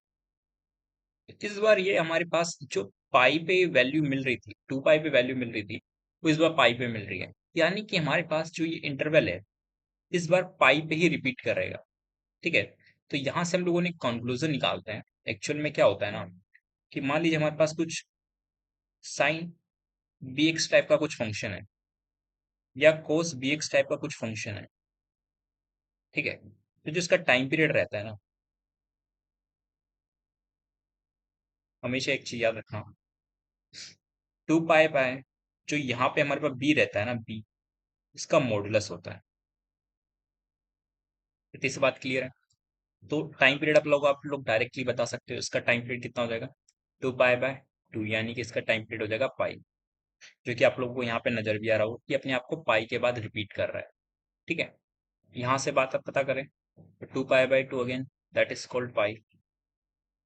इसकी बात करूं अगर मैं, तो 2 पाई बाय 3, यानी कि 2 पाई बाय 3 के बाद अपने आप को रिपीट करेगा, again this thing, 2 pi bye 3, ठीक है। तो ये इसके क्या हो जाएंगे, टाइम पीरियड हो जाएंगे। इतनी सी बात क्लियर है। अगर मैं बात करूं यहाँ पे किसी मल्टीपल फंक्शन की, कोई फंक्शंस मल्टीप्लाई हो रहे तो उसका टाइम पीरियड कैसे पता करोगे। इसकी मान ली साइन स्क्वायर। तो बात करते हैं हम लोग इस तरह के फंक्शंस की जिसपे फंक्शंस मल्टीप्लाई हो रहे हो, ठीक है। तो उसके अंदर कुछ ना कुछ ऐसी वैल्यूज भी लगी हो, लाइक 2x एंड 3x, तो हम लोग कैसे डील करेंगे क्वेश्चन के साथ, ठीक है। तो सबसे पहले बात करेंगे हम लोग कि जो उसके अंदर फंक्शन लिखा होगा, जैसे कि मान लीजिए यहाँ पे साइन 2x फंक्शन है, तो सबसे पहले मैं इसका टाइम पीरियड पता करूंगा, ठीक है। तो इसका टाइम पीरियड कितना हो जाएगा, 2 पाई/2, यानी कि इसका टाइम पीरियड हो गया पाई, ठीक है। देन मैं अब साइन स्क्वायर 2x का टाइम पीरियड पता करूंगा। साइन स्क्वायर 2x का टाइम पीरियड कितना हो जाएगा, अगर मैं स्क्वायर करता हूँ तो उसका टाइम पीरियड आधा हो जाता है, राइट। उसका टाइम पीरियड अब कितना हो जाएगा यहाँ पे, पाई/2 हो जाएगा, राइट। इतनी सी बात क्लियर है। देन अगेन में ये जो हमारे पास दूसरा फंक्शन होगा, इसकी टाइम पीरियड फाइंड करने की कोशिश करूंगा। तो cos 3x का टाइम पीरियड कितना हो जाएगा यहाँ पे, 2 पाई/3, राइट। इतनी सी बात क्लियर है। देन मैं अब यहाँ पे cos³ 3x का टाइम पीरियड फाइंड करूंगा। वो चेंज होने वाला नहीं है, राइट। मैंने आपको बताया था अगर इसकी पावर ओड है तो वो चेंज नहीं होता है, इवन होती है तो उसका हाफ हो जाता है टाइम पीरियड, राइट। तो यानी कि यहाँ पे हम लोग क्या लिख सकते हैं, 2 पाई/3 एज इट इज लिख सकते हैं, ठीक है। देन अगर हमें इस पूरे फंक्शन का टाइम पीरियड पता करना है, ठीक है, sine square 2x and cos³ 3x का, तो उस कंडीशन में हम लोग यहाँ पे उस फंक्शन का एलसीएम ले लेंगे। मतलब ये जो हमारे पास टाइम पीरियड है, इनके एलसीएम ही हमारे पास क्या होगा, एक्चुअल में इसका टाइम पीरियड होगा। बट एक चीज समझना यहाँ पे, ये जरूरी नहीं है कि ये फंडामेंटल टाइम पीरियड हो इसका। टाइम पीरियड में भी मल्टीपल, जैसे कि मान लीजिए यहाँ पे एक चीज समझ रहा, कि मान लीजिए कोई वैल्यू अपने आप को पाई के बाद रिपीट कर रही है, राइट। तो उसका टाइम पीरियड 2 पाई भी है, तो 2 पाई के इंटरवल में भी अपने आप को रिपीट कर रहा होगा। बट जो स्मॉलेस्ट टाइम पीरियड होता है, that's called the fundamental time period, ठीक है। वो काफी इंपॉर्टेंट होता है इंटरवल, जो भी हम लोग यहाँ पे पढ़ रहे हैं फंडामेंटल टाइम पीरियड पढ़ रहे हैं, राइट। तो अब हम लोग यहाँ पे इसका एलसीएम लेंगे, इन चेक करेंगे कि इसका ये फंडामेंटल टाइम पीरियड है या नहीं है, ठीक है। तो चलिए इसका एलसीएम लेते हैं दोनों का, पाई/2 एंड 2 पाई/3 का। तो यहाँ पे एलसीएम कैसे निकाला जाता है थोड़ा सा समझते हैं। किसी भी LCM of a/d, b/e and c/f, अगर हमारे पास फ्रैक्शंस है, तो हम लोग क्या करते हैं, ये जो ए बी सी है, इनका एलसीएम लेते हैं ऊपर वाली टर्म्स का, और नीचे वाली टर्म्स का यहाँ पे एचसीएफ लिया जाता है, ठीक है। यानी कि हमारे पास लीस्ट कॉमन मल्टीपल तो ऊपर वाले का निकाला जाएगा, और हाईएस्ट कॉमन फैक्टर नीचे वाले का निकाला जाएगा, राइट। तो थोड़ा सा समझते हैं कुछ एग्जांपल्स के साथ। जैसे कि मान लीजिए हमारे पास यहाँ पे पहला ही है पाई/2, और यहाँ पे हमारे पास 2 पाई/3 का निकालते हैं एग्जांपल्स, ठीक है। कि इसका हम लोग एलसीएम निकालने की कोशिश करेंगे, ठीक है। तो पाई एंड 2 पाई का हमारे पास एलसीएम कितना आएगा, 2 पाई आएगा, राइट। आप लोगों को इतना सा पता होना चाहिए कि पाई एंड 2 पाई का एलसीएम कितना होगा, यानी कि लीस्ट कॉमन मल्टीपल कितना होगा, 2 पाई होगा। देन हमारे पास यहाँ पे 2 एंड यहाँ पे 3 का HCF कितना होने वाला है, दैट इज 1, राइट। तो इसका मतलब यहाँ पे एक चीज समझना आपको कि यहाँ पे सबसे मतलब इसका हमारे पास टाइम पीरियड कितना हो जाने वाला है, ठीक है, 2 पाई हो जाने वाला है। इतनी सी बात क्लियर है। बट अगर मैं बात करूँ यहाँ पे किसी और केस की, जैसे कि मान लीजिए मेरे पास यहाँ पे पाई/2 है और यहाँ पे हमारे पास कुछ और टर्म आ गई, जैसे कि मान लीजिए पाई आ गई, तो अब हमारे पास क्या होगा, ठीक है। तो सबसे पहले मैं ऊपर वाले टर्म का एलसीएम लूंगा, पाई, और नीचे वाली टर्म का मैं क्या लूंगा, HCF लूंगा, राइट। तो उसका कितना आ जाएगा, 1 आ जाएगा। तो इसका टाइम पीरियड कितना हो गया, इस बार पाई हो जाएगा, राइट। अगेन मैं एक और क्वेश्चन लेता हूँ यहाँ पे, जैसे कि मान लीजिए मेरे पास यहाँ पे पाई/2 है, ठीक है, और यहाँ पे मेरे पास 2 पाई है। देन हमारे पास क्या होगा, आप लोग बोलोगे ऊपर वाले का एलसीएम कितना हो जाएगा, 2 पाई, नीचे वाले का HCF कितना होगा, 1 होगा, राइट। तो इसका टाइम पीरियड कितना हो जाएगा, 2 पाई हो जाएगा। एक और लेते हैं क्वेश्चन, मान लीजिए हमारे पास पाई है और हमारे पास 2 पाई है, एलसीएम कितना होगा, 2 पाई, नीचे 1 1 है, राइट। इसका टाइम पीरियड कितना हो गया, 2 पाई हो गया, ठीक है। इतनी सी बात आप लोगों को क्लियर हुई होगी यहाँ पे। तो इस तरीके से हम लोग यहाँ पे टाइम पीरियड निकालते हैं।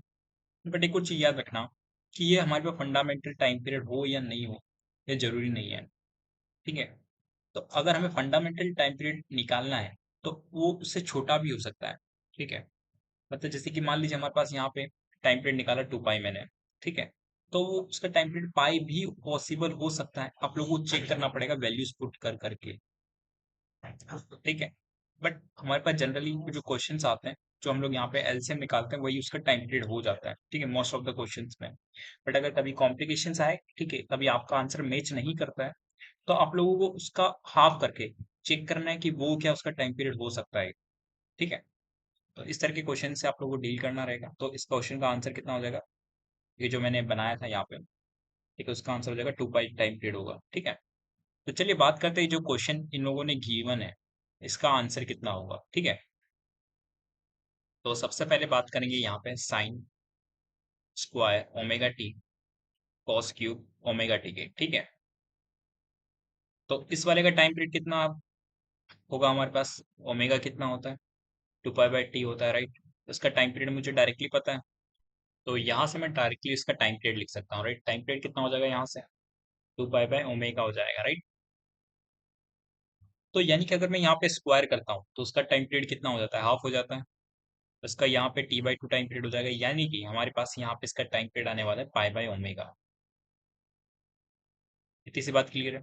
देन हम लोग cos क्यूब ओमेगा टी की बात करते हैं, तो टाइम पीरियड टी ही रहने वाला है, दैट इज कॉल्ड 2 पाई/ओमेगा, ठीक है। जब भी हम लोग क्यूब करते हैं या पावर हमारे पास फोर्ड रहती है, तो उसमें टाइम पीरियड में कोई भी बदलाव नहीं आता है, ठीक है।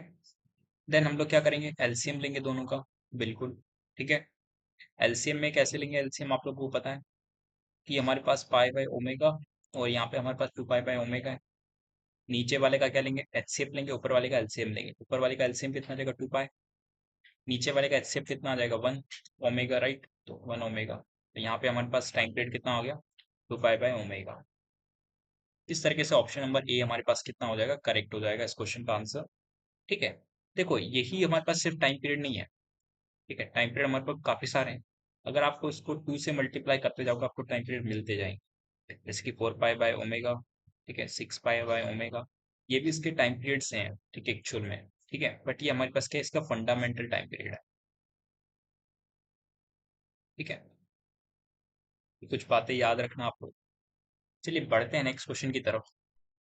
तो बात करते हैं इस क्वेश्चन की। यहाँ पे क्वेश्चन है, हमारे पास दो आइडेंटिकल बॉक्सेस हैं, ठीक है, ये दोनों आइडेंटिकल बॉक्सेस है। इसका वॉल्यूम भी V है, इसका वॉल्यूम भी V है, इसका मतलब, ठीक है, आइडेंटिकल का मतलब ये है, ठीक है। सेम आइडियल गैस फिल की गई है, ठीक है। उसका मीन फ्री पाथ हमें गिवन है दोनों का, ठीक है। N1 लैम्डा, मतलब N1 हमारे पास क्या होता है, number of particles per unit volume जो होता है, दैट इज कॉल्ड N1, ठीक है। That is also called the number density, ठीक है। यहाँ पे हमें गिवन भी हो गया, आई थिंक, ये देखो number density. Mean free path हमारे पास लैम्डा है, ठीक है, यानी कि दो कोलिजन में, कॉन्जिक्यूटिव कोलिजन्स के बीच में कितना डिस्टेंस रहा होगा, that is called lambda one, ठीक है। और टेम्परेचर ऑफ गैस क्या है हमारे पास, यहाँ पे गिवन है, T1। देन हमारे पास देखो, जो फर्स्ट बॉक्स है उसको हम लोगों ने क्या किया है, ठीक है, one of the boxes is emptied into another one, मतलब इसको मैंने क्या कर दिया, दूसरे में खाली कर दिया, ठीक है। तो उससे क्या क्या चीज चेंज होगी, ठीक है, देखो, लैम्डा चेंज होगा, टेम्परेचर चेंज होगा, राइट। हमारे पास जो N1 है एंड N2 है, ठीक है, तो क्या थे, number of particles per unit volume थे, राइट। तो हमारे पास जो नया बॉक्स बनेगा यहाँ पे, ठीक है, जो कि हम लोगों ने आफ्टर इसमें एम्प्टी कर दिया इसको, तो हमारे पास number of particles per unit volume कितने हो जाएंगे, N1 प्लस N2 हो जाएंगे, राइट। तो चलिए बना लेते हैं इस बॉक्स को। तो यहाँ पे हमारे पास number of particles per unit volume कितने, N1 plus N2, lambda one हमारे पास यहाँ पे टेम्परेचर कुछ चेंज हो गया होगा, ठीक है। तो हमसे यही तो पूछा जा रहा है क्वेश्चन वाले ने, ठीक है। तो मीन फ्री पाथ और यहाँ पे temperature final of the gas क्या रहेगा, ठीक है। तो कैसे सोचना है थोड़ा सा मैं सब बता देता हूँ आप लोगों को, ठीक है। तो हमारा मीन फ्री पाथ होता है, उसका फॉर्मूला क्या होता था, राइट। तो 1/√2 पाई डी स्क्वायर, ठीक है। एंड हमारे पास ये क्या होता है, फॉर्मूला होता है मीन फ्री पाथ का, ठीक है। और आप लोगों ने क्या किया है यहाँ पे, एक्चुअल में समझ रहा हूँ, जो डायमीटर है, ठीक है, अगर सेम आइडियल गैस लिया है, तो दोनों आइडियल गैस का जो डायमीटर रहने वाला है वो सेम रहने वाला है, ठीक है। √πd² हमारे पास सेम रहेगा, तो यानी कि हमारे पास यहाँ से जो लैम्डा है वो इन्वर्सली प्रोपोर्शनल होगा एन के। इतनी सी बात क्लियर है, यानी कि नंबर डेंसिटी के इन्वर्सली प्रोपोर्शनल रहने वाला है। तो मैं सबसे पहले इसके लिए नंबर डेंसिटी का फॉर्मूला लिखता हूँ, ठीक है। तो यहाँ पे मैं इसको कुछ मान लेता हूँ, lambda is directly proportional to the K/N, ठीक है। के यहाँ पे कुछ कांस्टेंट मान लेता हूँ मैं, ठीक है। तो ये हम लोगों ने नया फॉर्मूला बनाया इसका। तो चलिए इसके लिए सबसे पहले लिखता हूँ मैं, lambda is equals to K/N1, ठीक है। यहाँ पे लैम्डा वन है, यहाँ पे क्या लिख सकता हूँ, lambda two equals to K/N2। इसके लिए मैं क्या लिख सकता हूँ, ठीक है, lambda equals to K/N1 + N2। इतनी सी बात क्लियर है। देन हमें आंसर किसकी फॉर्म में चाहिए, लैम्डा एंड N1 की फॉर्म में चाहिए, ठीक है। तो मैं यहाँ पे क्या करता हूँ, N1 की वैल्यू इसके अंदर सब्स्टिट्यूट कर देता हूँ, ठीक है, क्योंकि मुझे के को भी एलिमिनेट करना है, राइट, क्योंकि के मेरा खुद का पैरामीटर माना हुआ था। तो चलिए देखते हैं यहाँ पे, देखो हमारे पास क्या क्या आंसर हो सकते हैं लैम्डा के, ठीक है। तो यहाँ पे K/N1 + N2 था मेरे पास, ठीक है।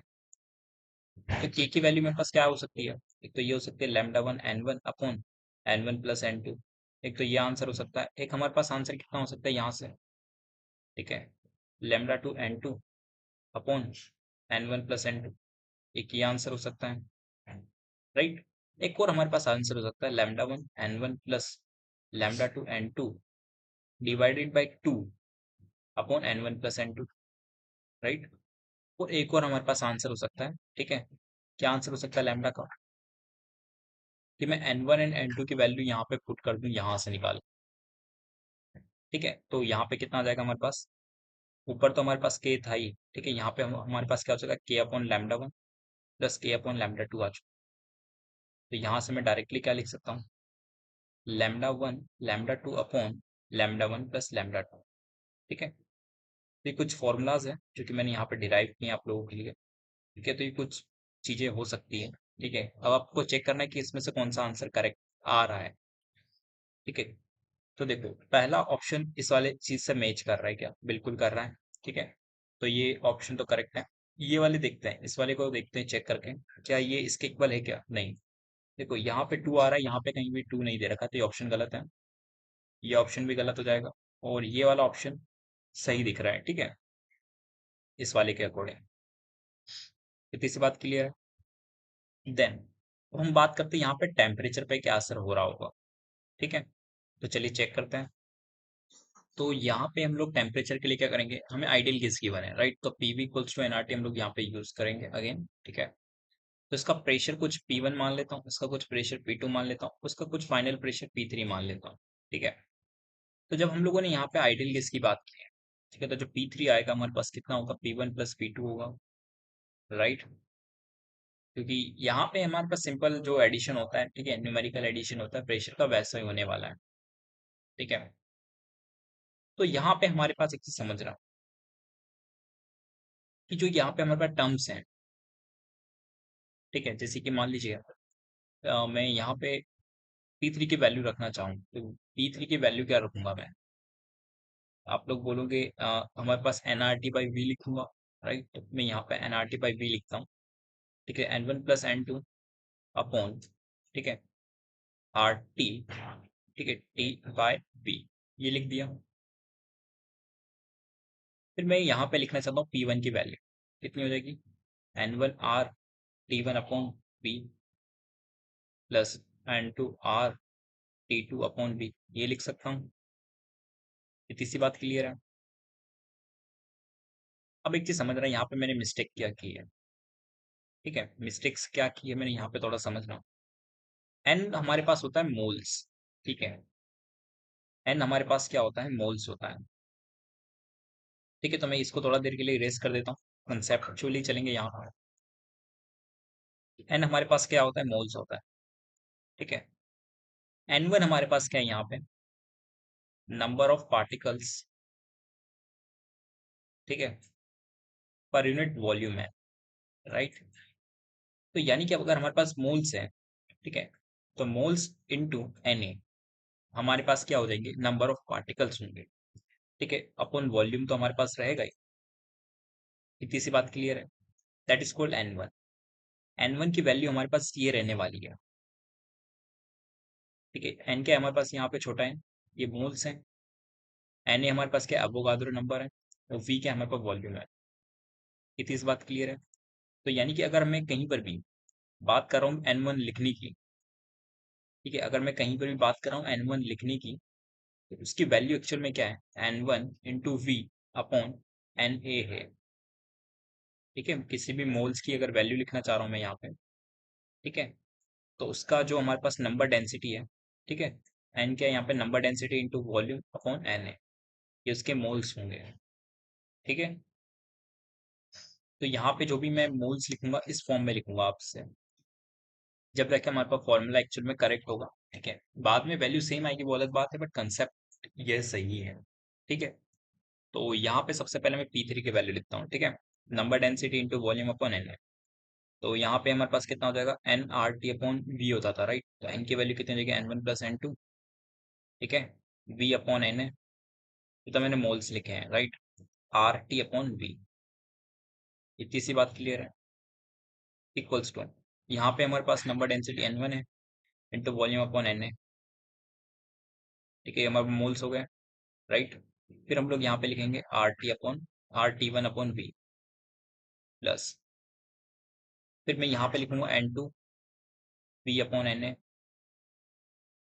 ठीक है, यहाँ पे कितना हो जाएगा, RT2 अपॉन V हो जाएगा, राइट। जो भी टर्म्स यहाँ पे कैंसिल हो रही है मैं यहाँ पे काट देता हूँ, ठीक है। तो N1 अपॉन N2 अपॉन यहाँ पे हमारे पास टेम्परेचर T बचेगा, यहाँ पे हमारे पास क्या बचेगा, N1 T1 plus N2 T2 बचेगा, ठीक है। तो यहाँ से फाइनल टेम्परेचर कितना आ जाएगा, N1 T1 plus N2 T2 upon N1 plus N2 हो जाएगा, ठीक है। तो ये हमारे पास फाइनल टेम्परेचर आ गया इस तरीके से। तो ऑप्शन नंबर ए में हमारे पास वो सब चीजें गिवन है जो हमें आंसर में चाहिए, तो ऑप्शन नंबर ए हमारे पास क्या हो जाएगा, करेक्ट आंसर हो जाएगा इस क्वेश्चन का। बढ़ते हैं नेक्स्ट क्वेश्चन की तरफ। तो बात करते हैं इस क्वेश्चन की। ये क्वेश्चन है हमारे पास, कोई दो चार्जेस गिवन है, 2Q एंड हमारे पास Q, दो चार्जेस गिवन है जो कि एक्स वाई प्लेन में लाई कर रहे हैं, ठीक है। उनकी पोजीशंस यहाँ पे गिवन है। अनदर चार्ज -Q, ठीक है, ऑफ मास M, ठीक है, रिलीज फ्रॉम द रेस्ट, उसको रेस्ट से रिलीज किया जाता है जो कि हमारे पास इस कोऑर्डिनेट पे है 0,√3/2 L पे, ठीक है। तो पूछा जा रहा है यहाँ पे कि उसका चार्ज का एक्सेलरेशन क्या होगा, ठीक है, जस्ट आफ्टर रिलीजिंग, ठीक है। इतनी सी बात क्लियर है कि इसको जब मैंने यहाँ से रिलीज कर दिया तो उसका एक्सेलरेशन कितना होगा।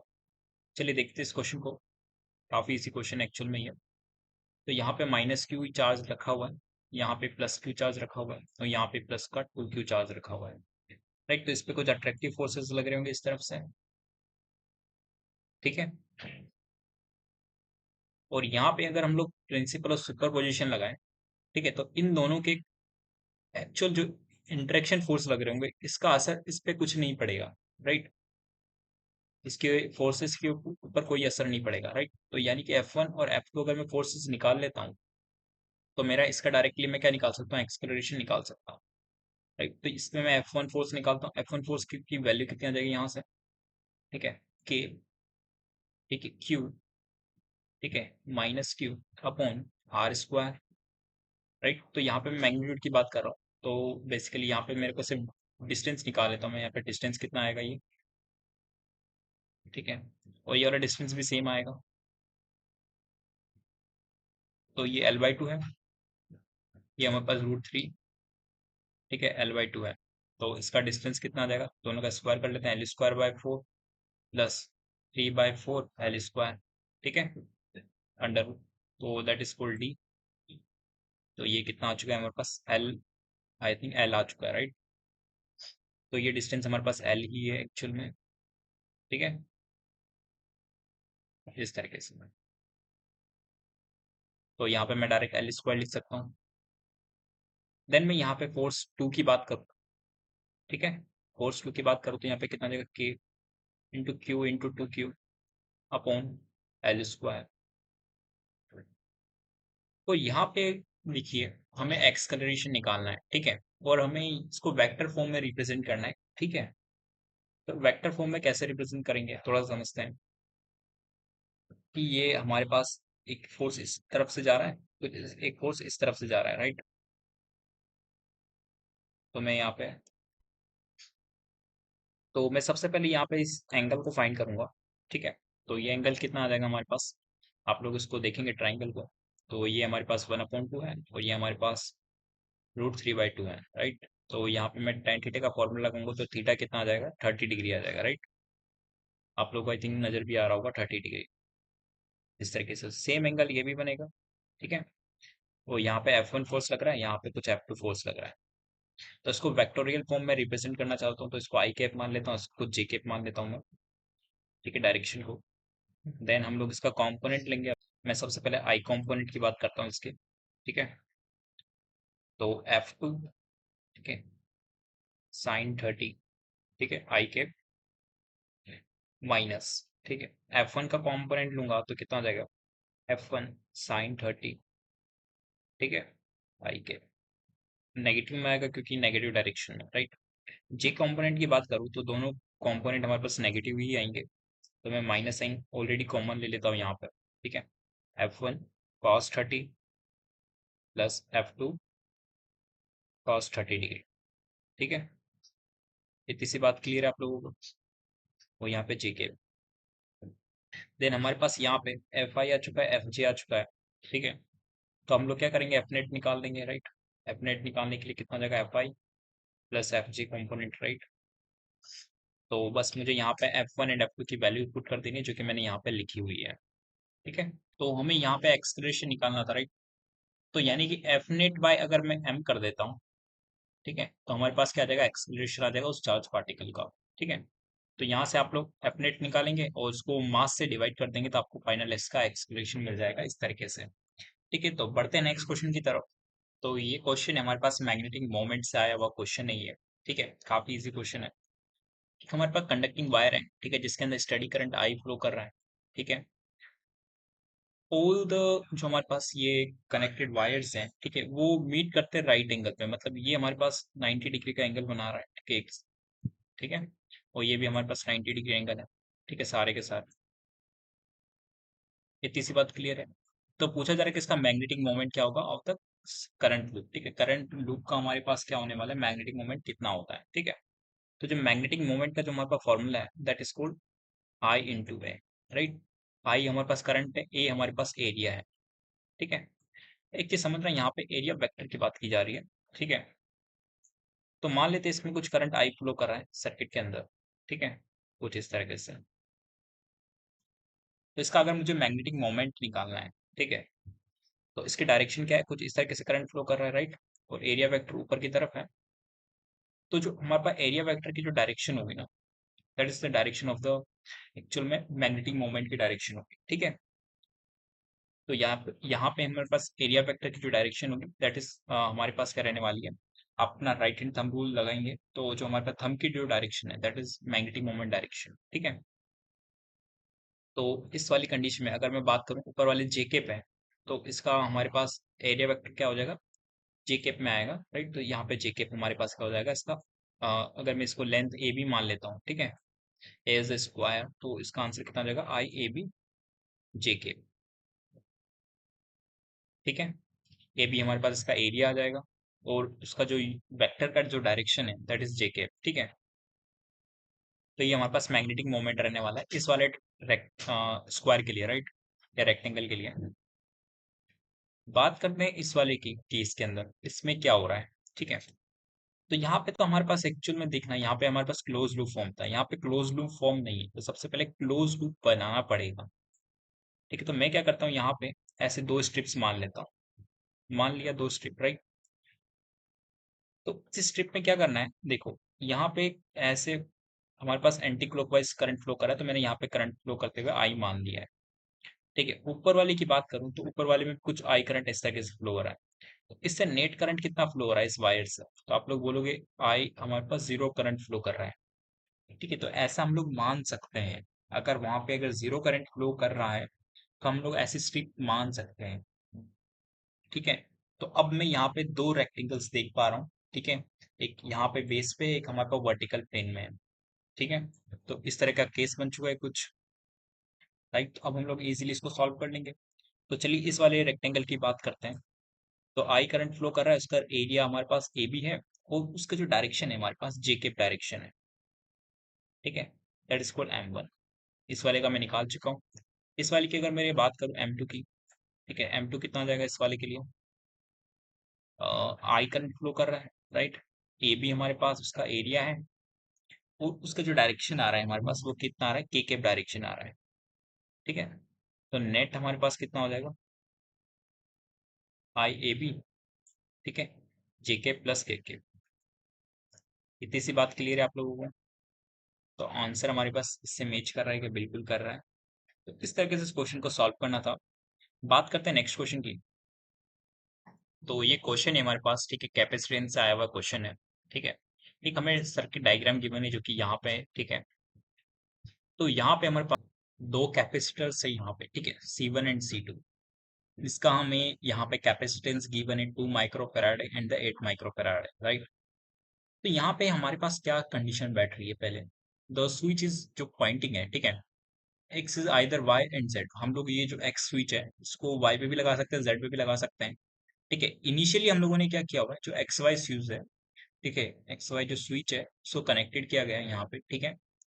वो तब तक कनेक्ट किया गया है जब तक कि ये जो हमारे पास C1 है ये फुल्ली चार्ज नहीं हो जाता। तो मान लेते हैं यहाँ पे इसका कुछ वोल्टेज V रहा होगा, ठीक है। जब इसमें चार्जिंग हुई होगी तो यहाँ पे पॉजिटिव चार्ज Q डेवलप हुआ होगा, यहाँ पे नेगेटिव चार्ज Q डेवलप हुआ होगा, और इस Q की वैल्यू कितनी होगी, हमारे पास CV के बराबर होगी। इतनी सी बात क्लियर है। देन हमारे पास क्या हुआ, हम लोगों ने जो स्विच एक्स है उसको जेड से कनेक्ट किया, ठीक है। तो यहाँ पे एक्स और जेड को कनेक्ट किया था, और यहाँ पे एक्स एंड वाई को कनेक्ट किया था, राइट। तो एक्स एंड जेड को कनेक्ट किया, तो यहाँ पे हमारे पास कुछ चार्ज Q1 बचा होगा, यहाँ पे कुछ चार्ज Q2 बचा होगा, सॉरी यहाँ पे Q1 और यहाँ पे कुछ Q2 चार्ज डेवलप हो गया होगा इस तरीके से, ठीक है। मतलब यहाँ पे क्या हो रहा होगा, डिस्चार्जिंग हो रही होगी, और C1 की चार्जिंग हो रही होगी, C2 की चार्जिंग हो रही होगी, राइट। क्योंकि अब यहाँ पे बैटरी नहीं रही है। तो यहाँ पे मैं एक चीज समझना, ठीक है, यहाँ से कुछ चार्ज यहाँ से फ्लो करके यहाँ पे गया हुआ इस तरीके से, ठीक है। तो अगर मैं चार्ज कंजर्वेशन की बात करूँ यहाँ पे, ठीक है, तो चार्ज कंजर्वेशन से जो टोटल चार्ज हमारे पास जो क्यू डेवलप हुआ था वो यहाँ पे वो Q1 एंड Q2 में बढ़ चुका है। तो Q1 प्लस Q2 मैंने यहाँ पे लिख दिया इस तरीके, इसको कुछ मान लिया इक्वेशन नंबर 1, ठीक है। देन हम लोग यहाँ पे सिंपल बेसिक कंसेप्ट लगाएंगे कि यहाँ पे कुछ वोल्टेज V मान लेते हैं, ठीक है। तो यानी कि जो हम लोग यहाँ से V का फॉर्मूला क्या लिख सकते हैं, Q1/C1 आ जाएगा, यहाँ पे Q2/C2 आ जाएगा, ठीक है। यहाँ पे देखेंगे इस तरीके से Q1/C1 और यहाँ पे Q2/C2। इतनी सी बात क्लियर है। देन मैं यहाँ पे Q1 अपॉन Q2 की वैल्यू निकालना चाहूँ तो कितनी आ जाएगी? C1 अपॉन C2 आ जाएगी। ठीक है, मुझे यहाँ पे वैल्यू किस चीज की पूछी है? Q2 Q1 प्लस Q2 की पूछी है। मैं यहाँ पर ही क्या करता हूँ, इसमें प्लस ऐड करता हूँ मैं यहाँ पे प्लस का 1। ठीक है, तो यहाँ पे कितना जाएगा? Q1 plus Q2 upon Q2 equals to C1 plus C2 upon C2। तो क्या ये और ये थोड़ा सा सिमिलर दिख रहा है क्या? इस बार दिख रहा है, बस मुझे यहाँ पे थोड़ा सा रेसिप्रोकल करना पड़ेगा। तो मैंने यहाँ पे रेसिप्रोकल किया इसका। ठीक है, तो Q2 upon Q1 plus Q2 equals to कितना आ जाएगा? C2 upon C1 plus C2। तो मैं यहाँ पे इसकी वैल्यू जानता हूँ, तो इसकी वैल्यू निकाल सकता हूँ कि बिल्कुल निकाल सकता हूँ। ठीक है, तो कितना आ जाएगा? 8 प्लस 8 अपॉन, ठीक है, यहाँ पे कितना आ जाएगा? 8 प्लस 2। तो यानी कि हमारे पास 4 अपॉन 5 इसका आंसर आ जाएगा। ठीक है, तो ऑप्शन नंबर ए इसका क्या हो जाएगा? करेक्ट आंसर हो जाएगा इस क्वेश्चन का। बात करते हैं नेक्स्ट क्वेश्चन की। तो बात करते हैं इस क्वेश्चन की। ठीक है, तो यहाँ पे हमारे पास ऑक्सीजन के दो आइसोटॉप्स गिवन है। ठीक है, जिनका मासेस भी हमें गिवन। तो मैं यहाँ पे बना देता हूँ। 16C8 16O8, राइट, और यहाँ पे हमारे पास 18O8 है। ठीक है, इसका मास हमारे पास कितना है? 15.99491। ठीक है, यू है। एंड हमारे पास इसका जो मास गिवन है वो कितना है? 17.99916। ठीक है, यू गिवन है। ठीक है, यूनिफाइड मास। देन हमारे पास यहाँ पे यू रिप्रेजेंट कर रहा है एटॉमिक मास यूनिट को। ठीक है, तो यहाँ पे हमारे पास बात करते हैं कि इसके अंदर प्रोटॉन्स कितने हैं। तो जितना हमारे पास एटॉमिक नंबर होता है उतना ही हमारे पास प्रोटॉन्स रहते हैं, राइट। तो 8 हमारे पास प्रोटॉन है। और हमारे पास यहाँ पे नंबर ऑफ न्यूट्रॉन कितने हो जाएंगे? एटॉमिक माइनस माइनस, ठीक है, उसका प्रोटॉन्स। ठीक है, तो कितना हो जाएंगे हमारे पास? यहाँ पे 8 हमारे पास न्यूट्रॉन्स रहने वाले हैं। इसकी मैं बात करूँ, इसमें हमारे पास प्रोटॉन्स कितने? 8 प्रोटॉन्स हैं। और हमारे पास यहाँ पे 10 न्यूट्रॉन्स हो जाएंगे। ठीक है, इस वाले के केस में। तो चलिए इसके मासेस की बात करते हैं यहाँ पे।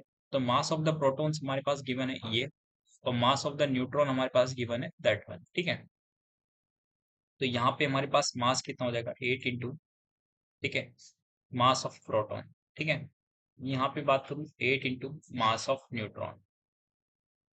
तीसरी बात क्लियर है? यहाँ पे कितना हो जाएगा? 8 इंटू मास ऑफ प्रोटॉन। और यहाँ पे बात करते हैं 8 इंटू मास ऑफ न्यूट्रॉन। तो हमेशा एक चीज याद रखना कि यहाँ पे जो हमारे पास एटम्स रहते हैं ना, इसका जो मास रहता है वो कम रहेगा कंपैरिजन टू इन दोनों का सम के। ठीक है, मतलब इसका जो मास रहता है, ठीक है, हमारे पास कम रहेगा। क्यों? क्योंकि यहाँ पे क्या होता है, कुछ ना कुछ एनर्जी, बाइंडिंग एनर्जी जो होती है ना, रिलीज हो जाती है। ठीक है, सराउंडिंग में। ठीक है, इसके कारण इसका जो मास होता है थोड़ा सा रिड्यूस हो जाता है। ठीक है, इतनी सी बात क्लियर है? तो यहाँ पे हमारे पास जो बाइंडिंग एनर्जी होती है, ठीक है, उसका डिफरेंस पूछा गया है यहाँ पे। ठीक है, इन यूनिट्स ऑफ यूसी स्क्वायर। ठीक है, यूसी स्क्वायर के टर्म्स में हमें निकालना है। तो चलिए सबसे पहले इसकी बाइंडिंग एनर्जी निकालते हैं, और फिर इसकी बाइंडिंग एनर्जी निकालेंगे। देन हम लोग, ठीक है, बाइंडिंग एनर्जी निकालने के बाद हम लोग क्या करेंगे? फिर हम लोग उसका डिफरेंस ले लेंगे दोनों का। ठीक है, तो पहले binding energy of this function कितना हो जाएगा हमारे पास? ठीक है, 8 MP, ठीक है, mass of proton plus 8 Mn, ठीक है, माइनस, ठीक है, 15.99491, ठीक है, इंटू यूसी स्क्वायर। इतनी सी बात क्लियर है? देन हम लोग इसके लिए बात करें B2 की। इसकी बाइंडिंग एनर्जी कितनी होगी? 8 MP minus 8 plus Mn minus का 17.99916 क्यूब। ठीक है, तो ये हमारे बाइंडिंग एनर्जी रहने वाली है। देखना, बाइंडिंग एनर्जी हमेशा नेगेटिव रहेगी। ठीक है, बट यहाँ पे मैंने सिर्फ बाइंडिंग एनर्जी के मैग्नीट्यूड की बात की है। ठीक है, आप लोगों के सामने। ठीक है, तो बाइंडिंग एनर्जी नेगेटिव रहेगी, हमेशा याद रखना। तो यहाँ पे हमारे पास, ठीक है, बाइंडिंग एनर्जी आ कितनी रही है इसको सॉल्व करने के बाद? ठीक है, तो मैं यहाँ पे कैलकुलेट कर लेता हूँ। ठीक है, बट हमें यहाँ पे बाइंडिंग एनर्जी थोड़ी पूछी, यहाँ पे हमसे पूछा गया B1 माइनस B2 का मैग्नीट्यूड। ठीक है, ये आपने पूछा B2 माइनस B1 का मैग्नीट्यूड हमसे पूछा गया है। ठीक है, डेल्टा B। तो मैं यहाँ पे पहले सॉल्व नहीं करूंगा, मैं इनका सबसे पहले डिफरेंस निकालूंगा। ठीक है, ताकि मेरी कैलकुलेशन आसान हो। यहाँ पे 10 आएगा, सॉरी। ठीक है, यहाँ पे 10 आएगा, तो मैं यहाँ पे डायरेक्टली सॉल्व कर देता हूँ। ठीक है, तो 8 एम पी कैंसिल हो जाएगा जब आप सब्ट्रैक्ट करेंगे। 10 mn और यहाँ पे हमारे पास 8 mn था। ठीक है, वो हमारे पास कितना आ जाएगा, 10 mn माइनस 8 mn। ठीक है, तो 2 mn बचेगा, राइट। और हमारे पास यहाँ पे माइनस का 17.999916 है, और यहाँ पे इसको सब्ट्रैक्ट करेंगे, राइट। तो यहाँ पे माइनस का 17.99916 माइनस 15.99491 आएगा। ठीक है, और हमारे पास UC square as it is चल रहा है। इतनी सी बात क्लियर है। तो बस मुझे यहाँ से तो कितना बचेगा, 2 mn बचेगा। ठीक है, मास ऑफ न्यूट्रॉन माइनस, इन दोनों को जैसे मैं सब्ट्रैक्ट करूंगा यहाँ पे, तो मेरे पास कितना बचेगा, आप लोग सॉल्व कर सकते हो, राइट। कैलकुलेशन तो आप लोगों के हाथ में है ही।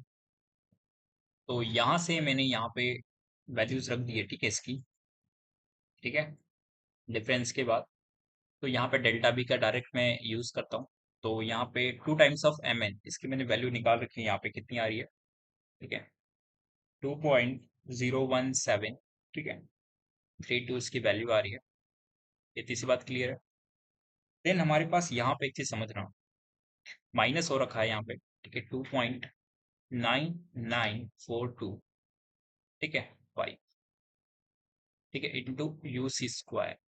तो जैसे ही आप लोग उसको सब्ट्रैक्ट करेंगे तो डेल्टा भी हमारे पास यहाँ पे कितना आ जाएगा निकल के। ठीक है, तो यहाँ पे थोड़ा सा कैलकुलेशन में थोड़ा सा करेक्शन था, यहाँ पे 0 0 आएगा। ठीक है, तो यहाँ पे भी 0 0 आएगा। देन हमारे पास यहाँ पे जब आप इसको सॉल्व करोगे, ठीक है, तो इसको आप लोग सिंपल सब्ट्रैक्शन कर सकते हो, राइट, इसका आंसर में। तो यहाँ पे तो 0.0। ठीक है, यहाँ पे जब आप इसको सॉल्व करोगे तो कितना आ रहा है, तो 12 - 5 कितना हो जाएगा, 7। ठीक है, यहाँ पे हमारे पास 2 बचेगा, 2 - 2 0। देन यहाँ पे 7 - 4 कितना हो जाएगा, 3। एंड यहाँ पे हमारे पास 1 बचेगा, और फर्दर हमारे पास 0 बचेगा, एंड यू सी स्क्वायर कुछ इस तरीके से बचेगा, राइट। तो आप लोग को ऑप्शन नंबर ए आता हुआ यहाँ पे नजर आ रहा होगा। ठीक है, तो इस तरीके से इस क्वेश्चन को सॉल्व करना है। होप आप लोगों को ये चीज क्लियर हुई होगी यहाँ पे। ठीक है, तो बढ़ते हैं नेक्स्ट क्वेश्चन की तरफ। तो बात करते हैं इस क्वेश्चन की। ये लेटरल शिफ्ट का क्वेश्चन एक्चुअल में, ठीक है।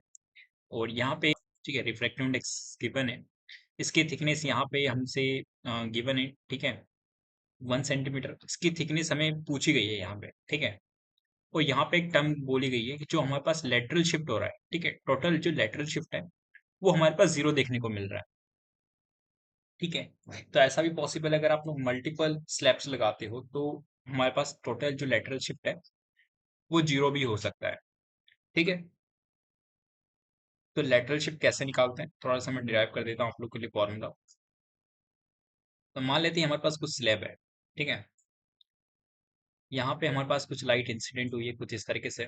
ठीक है, देन हमारे पास कुछ ये बैंडिंग हुई है लाइट के अंदर।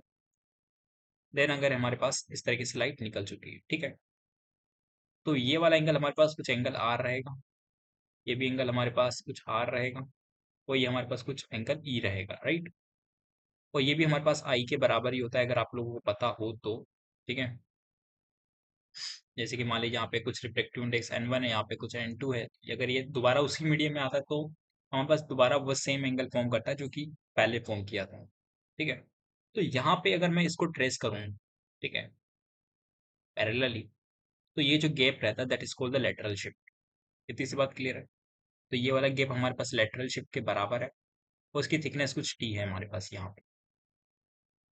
ठीक है, तो यहाँ पे हमारे पास एक चीज समझना, दो ट्राइंगल्स आप लोगों को नजर आएंगे। तो यहाँ पे हमारे पास दो ट्राइंगल्स है, जिसका थिकनेस कुछ टी है। ठीक है, यहाँ पे कुछ एंगल आर फॉर्म है, तो यहाँ पे, तो ये वाला ट्राइंगल की मैंने बात की है यहाँ पे। ठीक है, इसमें थिकनेस टी है और ये एंगल आर है। तो सेकंड ट्राइंगल मैंने यहाँ पे ये वाला लिया है। ठीक है, ये वाला ट्राइंगल इस तरीके से, जिसकी हमारे पास गैप जो है डी है। ठीक है, ये वाली हमारे पास इंसिडेंट रे के पैरेलल लाइन है। ठीक है, इंसिडेंट के पैरेलल, और ये हमारे पास इंसिडेंट रे है। ठीक है, जो कि यहाँ से इमर्ज हो रही है। ठीक है, इमर्जिंग रे है। ठीक है, तो ये वाला थीटा कितना होगा हमारे पास, तो ये हमारे पास आधा आर था, तो ये हमारे पास कितना हो जाएगा, आई माइनस आर हो जाएगा। ठीक है, तो ये वाला थीटा हमारे पास आई माइनस आर है। यहाँ पे थोड़ा सा आप लोगों को नजर नहीं आ रहा होगा, बट आप लोग जब इसको देखेंगे तो ये आई माइनस आर नजर आएगा, ठीक है, थीटा। तो ये वाला मैं साइड निकाल लेता हूँ यहाँ पे। ये कितना आ जाएगा, ठीक है। तो कॉस आर कितना हो जाएगा हमारे पास, टी बाई एच हो जाएगा, ठीक है। इसको मैं एच बोल दे रहा हूँ, ठीक है, जो दोनों साइड कॉमन है, ठीक है, इसके अंदर। तो ये एच की वैल्यू हमारे पास कितनी हो जाएगी यहाँ से, ठीक है। आप लोग अब यहाँ पे साइन थीटा का फॉर्मूला लगाएंगे, साइन, ठीक है, आई माइनस आर इक्वल्स टू कितना हो जाएगा, डी बाई एच हो जाएगा, ठीक है। तो डी हमारे पास लेटरल शिफ्ट एक्चुअल में, और एच हमारे पास यहाँ से वैल्यू आ चुकी है, तो एच की मैं यहाँ पे वैल्यू रख दूंगा, ठीक है। तो D upon T upon cos R, ठीक है। तो यहाँ से मैं डायरेक्टली लेटरल शिफ्ट का फॉर्मूला निकाल सकता हूँ, D equals to sine I minus R, ठीक है, into T upon cos R. इतनी सी बात आप लोगों को समझ में आई होगी, लेटरल शिफ्ट का फॉर्मूला कैसे निकाला, ठीक है। बात करते हैं इस क्वेश्चन की कि इस क्वेश्चन को कैसे डील करना है।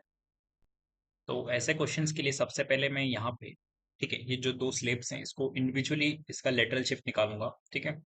इंडिविजुअली का मेरा मतलब क्या है, थोड़ा सा समझना है यहाँ पे, ठीक है। तो ये हमारे पास यहाँ पे 1 सेंटीमीटर की थिकनेस है, और यहाँ पे कुछ थिकनेस पी है, ठीक है, सेकंड स्लेब की, ठीक है, इस वाले की। इसका रिफ्रैक्टिव इंडेक्स 2 है। इसका रिफ्रैक्टिव इंडेक्स हमारे पास कितना है, 2/√3 है, ठीक है। आउटसाइड का रिफ्रैक्टिव इंडेक्स अपने पास कुछ इस तरीके से है, √2। इतनी सी बात क्लियर है। यहाँ पे एंगल आई हमारे पास कितना है, 45 डिग्री है, ठीक है। एंगल आर हम लोग निकालेंगे, ठीक है, साइन फॉर्मूले से, राइट। तो यहाँ पे कितना आ जाएगा, sine 45 into √2 equals to 2 times of sine R हो जाएगा, राइट, इक्वल्स टू। इस वाले के लिए मैं क्या लिख सकता हूँ, सिमिलरली यहाँ पे कुछ एंगल आर फॉर्म हो रहा होगा, ठीक है। तो यहाँ पे एंगल कुछ R2 फॉर्म हो रहा होगा, तो सिमिलरली मैं यहाँ पे लिख दूंगा 2/√3 इंटू साइन R2, ठीक है। देन अगेन हम लोग यहाँ पे डायरेक्टली वो लिख सकते हैं, साइन 45 इंटू, ये भी 45 डिग्री एंगल रहेगा, ये बात आपको पता होनी चाहिए, इंटू दिस। इतनी सी बात क्लियर। तो मैं यहाँ से R1 निकालूंगा, ठीक है। आर कितना आ जाएगा, यहाँ से 30 डिग्री आ जाएगा, और जब आप लोग इसको सॉल्व करोगे R2, ठीक है, तो यहाँ पे हमारे पास कितना आ जाएगा, 60 डिग्री आ जाएगा, ठीक है। इसकी वैल्यू तो हमारे पास 1 आ ही रही है। आप लोग सॉल्व करोगे, इस पूरे को सॉल्व करोगे तो 1 आ जाएगा, ठीक है।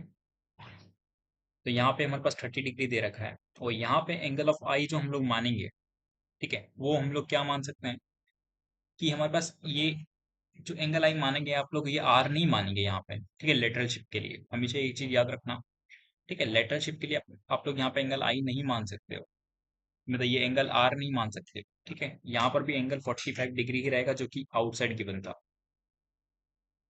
इतनी सी बात आपको पता होनी चाहिए, ठीक है। और इसका जो रिफ्रैक्टिव इंडेक्स R2 है, ठीक है, वो जो रिफ्लेक्शन बन रहा है R2, ठीक है, वो हम लोग यहाँ पे कंसिडर करेंगे, ठीक है। कितना, 60 डिग्री, ठीक है। मतलब मैं इस चीज को कंपैरिजन कर रहा था एक बार इसके साथ, एक बार इसको कंपेयर कर रहा हूँ इसके साथ, ठीक है। आप लोग बोलोगे कि R2 यहाँ पे चेंज नहीं होगा क्या, बिल्कुल नहीं होगा R2 चेंज, ठीक है। चाहे आप लोग इस वाले फॉर्मूले से इसको कंपैरिजन करें, या फिर आप लोग इसको इससे कंपैरिजन करें, R2 सेम ही रहने वाला है, ठीक है। तो यहाँ पे ये चीज आप लोग निकाल चुके हो, तो यहाँ से मैं लेटरल शिफ्ट का फॉर्मूला लगाता हूँ, डी इक्वल्स टू थिकनेस कितनी है, 1 into sine I minus R, कितना हो जाएगा, साइन 15 डिग्री अपॉन, ठीक है, नीचे क्या आता है, कोस आर होता है, तो ये कॉस 30 डिग्री, ठीक है। इतनी सी बात क्लियर है। देन मैं यहाँ पे D2 थिकनेस, D2 उसका क्या निकालता हूँ, लेटरल शिफ्ट निकालता हूँ, तो कितना आ जाएगा, थिकनेस कुछ टी है इंटू साइन, इस बार आई माइनस आर करोगे तो नेगेटिव आ रहा है, तो कितना आ रहा है, माइनस का 15 डिग्री आ रहा है, अपॉन कॉस, यहाँ पे हमारे पास R2 कितना है, 60 डिग्री है, राइट। तो जो हमारे पास डेल्टा डी आ रहा है वो जीरो आना चाहिए, क्योंकि यहाँ पे वही चीज गिवन है, ठीक है। बहुत द स्लेब्स का जो लेटरल शिफ्ट आ रहा है वो जीरो आ रहा है, ठीक है। तो यहाँ पे D1 + D2 कर दूंगा, उसका सम कितना आना चाहिए, जीरो आना चाहिए। तो जो हम लोग सॉल्व करेंगे इसको, ठीक है, तो सॉल्व करते हैं, कितना आ जाएगा, sine 15 degree upon cos 30 equals to 3 times of ठीक है, साइन 15 अपॉन कॉस 60। ठीक है, तो इसको जब आप लोग सॉल्व करोगे तो यहाँ से जो थिकनेस आ रही है, ठीक है, तो थिकनेस की वैल्यू हमारे पास आ जाएगी 1/√3। ठीक है, तो ऑप्शन नंबर ए हमारे पास क्या हो जाएगा, इस क्वेश्चन का करेक्ट आंसर हो जाएगा इस तरीके से। ठीक है, तो यहाँ पे कंसेप्ट सिर्फ इतना था कि आप लोगों ने यहाँ पे जो एंगल आई पुट किए हैं, ठीक है, वो आप लोग ये पुट कर रहे होंगे कुछ ना कुछ, ठीक है, कुछ ना कुछ बंदे आर पुट कर रहे होंगे यहाँ पे, ठीक है, जो कि 30 डिग्री है, वो 30 डिग्री पुट नहीं करना है आप लोगों को। ठीक है, ये इंडिविजुअली स्लैब की तरह कंसिडर करना होता है इसको।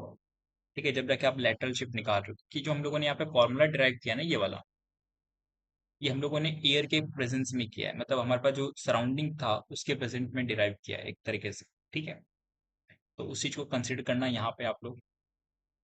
ठीक है, और एक्चुअल में लेटरल शिफ्ट के लिए मैंने ये क्यों यूज किया, थोड़ा सा आप डायग्राम बना के देखेंगे तो आपको समझ में आएगा। ठीक है, कि लेटरल शिफ्ट में मैंने ऐसा क्यों किया है। ठीक है, डायग्रामेटिकली आप सोचेंगे तो आप लोगों को समझ में आ जाएगा कि ऐसा क्यों हो रहा है। बात करते हैं नेक्स्ट क्वेश्चन की।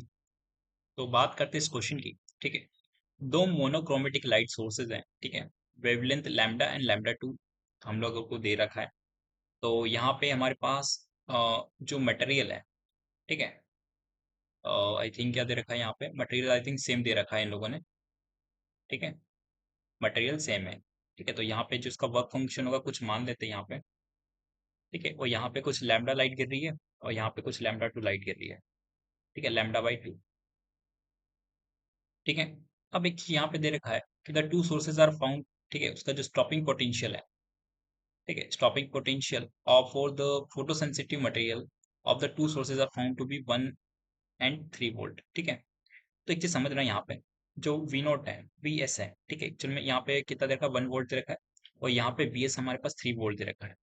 इसका मतलब यहाँ पे थोड़ा समझना कि जो हमारे पास मोस्ट काइनेटिक एनर्जी वाला जो इलेक्ट्रॉन भाग रहा होगा ना, इस ट्यूब के अंदर जो हमारे पास मोस्ट काइनेटिक एनर्जी वाला इलेक्ट्रॉन जो भाग रहा होगा, ठीक है, वो हमारे पास उसको रोकने के लिए, ठीक है, हमें कितनी यहाँ पे पोटेंशियल लगाना पड़ा होगा इस इलेक्ट्रॉन को रोकने के लिए, वो हमें 1 वोल्ट लगाना पड़ा होगा, राइट। तो वहां पे कितना एनर्जी लगा होगा, तो हमें क्या पता कि काइनेटिक एनर्जी के जो मैग्नीट्यूड है वो हमारे पास Q into V stopping potential के बराबर रहता है। ठीक है, तो यानी कि हमारे पास यहाँ से जो काइनेटिक एनर्जी मैक्सिमम वाला जो इलेक्ट्रॉन रहेगा उसकी वैल्यू कितनी आ जाएगी, चार्ज हमारे पास कितना है, ई है, राइट, यानी वी स्टॉपिंग पोटेंशियल के बराबर आने वाली है। सिमिलरली यहाँ पे काइनेटिक एनर्जी जो मैक्सिमम निकल रही होगी वो हमारे पास कितनी आ जाएगी, E into V S stopping potential 2 के बराबर आ जाएगी। ठीक है, जो कि यहाँ पे कितना है, ई है, और यहाँ पे हमारे पास कितना है, 3 ई हो जाएगा। इतनी सी बात क्लियर है। ठीक है, इलेक्ट्रॉन वोल्ट भी आएगा यहाँ पे, ई भी, राइट। इतनी सी बात क्लियर है आप लोगों को, क्योंकि यहाँ पे एक तो वोल्ट है और यहाँ पे एक इलेक्ट्रॉन लगा हुआ है, राइट, तो इलेक्ट्रॉन वोल्ट आ जाएगा इसका यूनिट। इतनी सी बात आपको लोगों को समझ में आई होगी। ठीक है, तो मैं यहाँ पे इक्वेशन लिख सकता हूँ इसके लिए, h C upon lambda equals to work function plus, ठीक है, उसकी काइनेटिक एनर्जी कितनी है, यहाँ पे ई भी है। इसके लिए मैं लिख सकता हूँ एच सी अपॉन लैम्डा/2 equals to work function same रहेगा, देन इसके लिए कितना आ जाएगा, 3 इलेक्ट्रॉन वोल्ट। मुझे यहाँ से वर्क फंक्शन की वैल्यू निकालनी है, तो मैं सबसे सिंपल काम करूंगा यहाँ पे। तो इक्वेशन नंबर 2 को मैंने इक्वल कर दिया, तो यहाँ पे 2 W0 और 2 इलेक्ट्रॉन वोल्ट हमारे पास, इसकी वैल्यू इसके इक्वल हो जाएगी। ठीक है, W0 प्लस 3 इलेक्ट्रॉन वोल्ट के, तो यहाँ से हमारे पास कितना आ जाएगा, वर्क फंक्शन 1 इलेक्ट्रॉन वोल्ट आ जाएगा इस तरीके से। ठीक है, तो ऑप्शन नंबर ए हमारे पास इस तरीके से करेक्ट हो जाएगा। तो इस तरीके से हमारे पास काफी सारे क्वेश्चंस हम लोगों ने आज डिस्कस किए हैं। ठीक है, दो क्वेश्चंस मैंने यहाँ पे ड्रॉप कर दिए थे। ठीक है, आप लोग भी उसको छोड़ सकते हैं क्वेश्चंस पे। ठीक है, आप लोग के एक तो आउट ऑफ सिलेबस है और एक कंसेप्चुअली इनकरेक्ट था क्वेश्चन। ठीक है, तो वो मैंने क्वेश्चन ड्रॉप किए यहाँ पे। ठीक है, इस तरीके से आज का लेक्चर ये कंप्लीट होता है। मिलेंगे नेक्स्ट लेक्चर में केमिस्ट्री के लिए। ठीक है, बाय बाय।